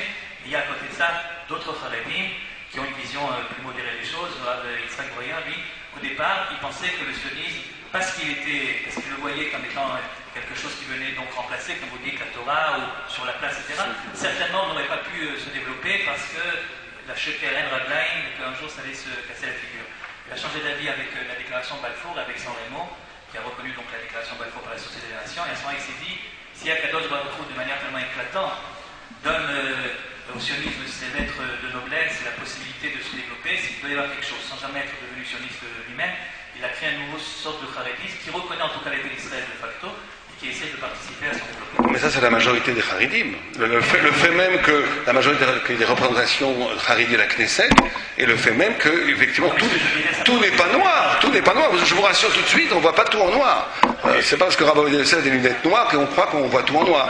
On voit les choses aussi en rose. On voit aussi les choses en rose. Que les sionistes radicaux athées pensaient que le judaïsme religieux avait s'éteindre. Oui, ça existe peut-être. Sûrement qu'il y a eu. J'imagine qu'il y a eu des erreurs aussi de ce côté-là. C'est déjà. Je vous ai beaucoup parlé tous les deux. J'ai écouté pas mal de cours depuis pas mal de temps sur le judaïsme sionisme. J'ai souvent trouvé que les cours de sionistes religieux se construisaient beaucoup sur les constructions du judaïsme haridi et pareil sur les cours de Haridi qui construisaient beaucoup le sionisme religieux. Et je vous ai parlé, je pense que tous les deux vous avez raison sur plein de choses. Enfin, vous dites des choses qui sont extrêmement justes, aussi bien sur l'amour de la terre, de la Torah, des fruits, des légumes, des fleurs. Mais on a l'impression que finalement vous vous ressemblez beaucoup sur un discours qui devient extrêmement agressif et voire politique. L'un comme l'autre. J'ai l'impression, enfin je ne connais pas grand-chose au judaïsme, je suis observante en Yakman, mais il paraît qu'il y a 70 facettes à la Torah. Et je ne vois pas pourquoi on ne pourrait pas vivre tous, aussi bien Haredi, sionistes, religieux, Breslev et laïcs, Chilonides, sur cette terre, dans le monde, tous différents, parce que comme un grand corps avec une tête, avec des jambes, avec des bras, des doigts, qu'on agiterait tous ensemble. On a besoin des Haredim pour peut-être leur grande spiritualité, leur élévation vers le ciel. On a l'impression qu'ils planent un petit peu trop parfois, mais pourquoi pas. Du sioniste qui est très sur terre, qui aime les fruits et les fleurs de ce pays, qui se bat pour cette terre. Des Chilonides qui ont permis la création de cet État aussi. Ok. Je ne vais pas être politiquement correct, je veux dire, j'aurais pu embrayer en disant merveilleux, vous avez trouvé la formule, tout le monde a sa place, tout le monde est bon et tout le monde est bien gentil. Et bon. Moi je pense que le débat, et c'est pour ça que je suis venu ce soir, de la vérité l'emporte sur tout. Il ne faut pas avoir peur de la vérité de l'autre, et il faut être capable d'écouter la vérité de l'autre, et il faut être capable de confronter sa vérité à la vérité de l'autre. Sinon on ne va pas s'en sortir. Donc dire la solution, chacun est bien, pourquoi pas, un peu pas de religieux. Je vous reprends sur cette idée moi je ne suis pas très content on est bien, que vous avez dit, on est bien content qu'il y ait des Chilonimes qui font des Chilul Shabbat pour que la machine elle tourne. Moi je partage pas du tout ce contentement. Donc, mais je dis simplement que la notion de Elou d'Ivre Elokim Chaim, c'est-à-dire la notion de Machloket, qui est inhérente au Talmud. Il n'y a pas une page de Talmud, il n'y a pas de question, il n'y a pas de Machloket, discussion. Moi, j'ai pas senti forcément d'agressivité. Je suis pas d'accord avec vous. Je pense qu'on a quand même un petit peu dialogué. Passion. Oui, passion. Mais il faut toujours du feu de la passion. Mais je ne suis pas non plus parce que là, on est effectivement dans un univers, ce qui se passe en Europe, en France, en Occident, où l'opinion, la vérité n'est plus du tout l'enjeu. C'est que chacun fait ce qu'il veut et chacun pense comme il veut. Du moment que tout le monde est bien gentil, et on est dans un parlementarisme mou, bourgeois, sans ambition de vérité, c'est pas non plus la solution. Il est important que des gens discutent et puissent dire à un autre, je pense que tu as tort. Et par la fraternité, et par le souci de la vérité, et par le souci de la fraternité, le souci de la vérité de l'autre, d'engager une discussion qui des fois peut être vive, mais c'est pas grave, du moment, on va pas arriver, Rav Ekling à moi, ni Dieu préserve aux mains, mais même à nous haïr. Je pense qu'au contraire, la Gemara, elle dit, quand des gens étudient la Torah ensemble, ils dégainent les sabres, ils se battent, et à la fin, ce qui naît de ça, c'est l'amour. Alors on va voir si on s'aime un petit peu plus après la discussion, c'est qu'on a étudié la Torah. Si on s'aime un petit peu moins, c'est qu'il n'y a pas eu une vraie limoud de Torah ce soir. On va vérifier ça en allant boire un verre tout à l'heure ensemble. Question. Vous n'habitez pas dans le Negev. Ah non, mais moi je suis sioniste, j'habite à Jérusalem. Excusez-moi. Sion, c'est Jérusalem, c'est pas le Negev. Alors, que le problème qu'on a dans ce genre de débat, le mot a été prononcé, je crois, par Vassali. Le problème qu'on a, c'est qu'on crée un débat idéologique. Moi, quand j'écoute les deux parties, je m'aperçois que quand on parle on dit Israël, le juif, la Torah et la terre d'Israël, sur les deux premiers points, c'est-à-dire la notion de juif, l'identité juive, et sur la Torah, il n'y a aucune différence. Le problème, il est sur la terre d'Israël. Et on a rendu ce débat complètement idéologique. Et sur l'idéologie, c'est très dangereux. Et on se dispute et on ne se mettra jamais d'accord sur l'idéologie.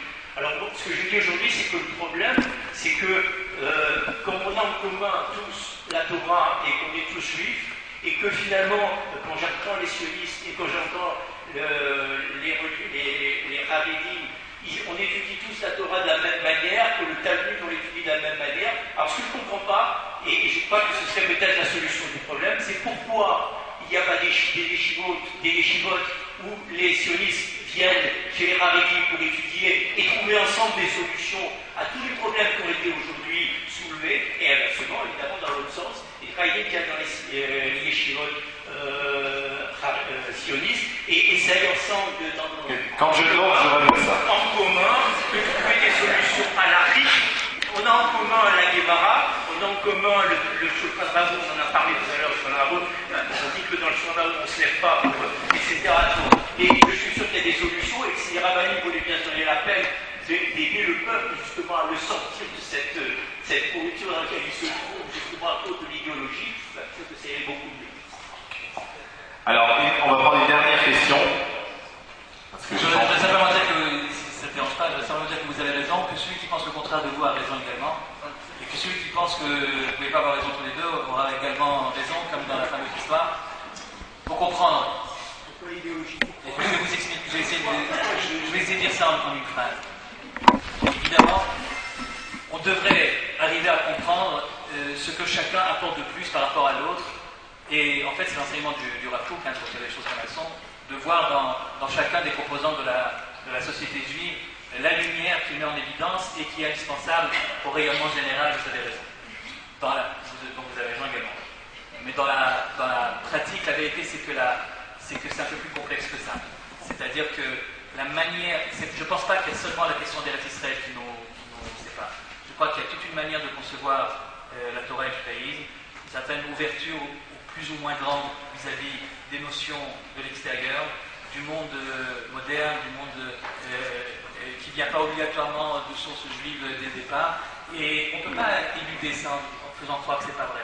Il y a en effet une sensibilité différente, pas seulement, ça se cristallise autour du sionisme et d'Israël, mais c'est vrai que ça a des répercussions également dans d'autres points. Alors une dernière question, vraiment la dernière question. C'est plus qu'une question, je dirais, c'est un petit peu de... Non, pas de conférence, Non, pas c'est pas une conférence. d'exposé. Simplement, si vous voulez, moi, ce qui m'a frappé ce soir, c'est que vous vous êtes écoutés, mais vous vous êtes pas compris, vous vous êtes surtout beaucoup opposés. Et quand vous Beaucoup quoi? Je m'entends. dans l'ombre de la yeshiva, excusez-moi, Raphaël, tout respect que j'ai pour vous, je vous découvre ce soir, le Raphaël, je le connais un petit peu, parce que moi j'ai la chance d'étudier à la fois avec les Haredim et à la fois avec les sionistes, et j'ai deux grands maîtres avec lesquels j'ai étudié, certains ici en sont témoins. L'ombre de la yeshiva, ça me choque, figurez-vous, parce que de la lumière doit sortir de la yeshiva pour éclairer la terre d'Israël. Et le Raphaël, quand il parle de ces tomates, il veut simplement dire quoi? C'est que le temple, il va être construit en Israël, d'accord? C'est la liaison entre le spirituel et le matériel. La matérialité du temple, cette matérialité, elle est arrivée, pas par hasard, en 48, totale, à chaîne, que nous sommes revenus en 48, et que nous avons notre État, et que Yom Ha'atzmaut, effectivement, nous en sommes fiers, et que des débats sur c'est le pas des questions, ça. pas le Halel, C'est pas des questions. j'estime que tout ce qui divise ne rassemble pas, c'est vraiment un truisme, et que nous devons penser à nous écouter. Excusez-moi, mais la pédagogie, attendez, je termine la pédagogie pour mener des chassidim avec des péotes et autres à Tel Aviv, de ce que j'en ai entendu, et qui ont accepté, ça veut dire qu'ils ont la barrière de la Torah, de se mouiller les pieds et la chemise pour aller dans des cafés, et pour que des gens qui ne voulaient même pas faire Kippour et rentrer dans une choule, ont fait Kippour dans la rue, et bien eux ils ont compris et ils nous ont réunis. Et c'est ça que vous auriez dû faire. Et je termine, c'est quand on rentre en politique, on ne rentre pas pour une chapelle, on rentre pour tout le Ham. Merci. Alors, voilà, nous arrivons au bout de cette soirée. Je voudrais mentionner plusieurs choses. Je voudrais d'abord vraiment remercier nos deux rabbins qui sont venus ici. Et je vais me permettre peut-être de rendre hommage au courage du Rav Sadi, parce que dans le monde orthodoxe, il est toujours beaucoup plus difficile, j'en ai fait l'expérience, croyez-moi, de venir s'exprimer et exprimer ses positions en public, dans la mesure où le Kahal qui est ici, en général, n'adhère pas aux positions du monde orthodoxe. Le monde orthodoxe ne vient pas participer dans l'absolu, en général, à ce genre de débat. Et donc, le Rav Sadi a eu beaucoup de courage. Je sais qu'il y a des gens qui appartiennent au monde orthodoxe, mais le Rav Sadi, je crois, a eu beaucoup de courage. Et je voudrais vraiment le remercier d'avoir eu ce courage de venir ici ce soir pour débattre avec le Rav Kling. Et je voudrais bien entendu remercier le Rav Kling pour ses positions, ses exposés, pour être venu par Maïmon jusqu'ici. Je voudrais aussi dire une chose, si vous me permettez. Moi, je me souviens d'un enseignement d'un Rav qui s'appelle le Rav Bachir de Roth, qui était grand rabbin d'Israël. C'était au lendemain de la victoire du succès politique d'un parti qui s'appelait Shinui, qui n'existe plus aujourd'hui. C'était en 2003, au lendemain des élections. Ce parti Shinui, qui représentait un courant farouchement anti-religieux, ultra-laïque, appelons ça comme ça, eh bien, avait eu 15 mandats à la Knesset, surprise totale. Et j'ai posé la question au Rav Bachidorod devant une délégation de Juifs de France. Je leur ai dit, Rav Bachidorod, comment vous réagissez à cela? Il a dit, eh bien écoutez, je crois que si il y a eu 15 mandats fois 30 000 électeurs, c'est-à-dire environ 450 000 personnes qui ont mis dans les urnes un bulletin en faveur du parti Shinui, eh bien, la faute, elle nous incombe à nous, Rabbanim. C'est de ne pas avoir su expliquer la beauté, la grandeur, la force de la Torah. Et quelque part, le message que j'ai retiré de ces paroles, c'est que, quelque part, le monde de la Torah, ceux qui ont le privilège de connaître, d'étudier, de s'asseoir pour étudier la Torah d'Eretz Israël, pour étudier la Gemara avec les Rishonim et les Acharonim, ceux qui ont le privilège de pouvoir le faire, eh bien, ils doivent trouver le dénominateur commun, retrousser leurs manches et ensemble essayer d'aller apporter à ceux qui sont laïcs et qui ne sont pas responsables de leur laïcité, je dirais, cette lumière de la Torah. Et le dernier point que je voudrais dire, parce qu'on a parlé de ça, et ça c'est important, j'ai l'habitude de le dire, et permettez-moi de le mentionner aussi. On a parlé des silences tout à l'heure. Moi j'ai l'habitude, quand on me demande pourquoi je vis en Eretz Israël, dans l'État d'Israël aujourd'hui, et j'ai l'habitude de dire deux choses. Je vis ici pour deux silences. Le premier silence, c'est un silence que vous pouvez écouter chaque matin devant le Kotel HaMa'aravi, lorsque vous priez la prière de Vatiki.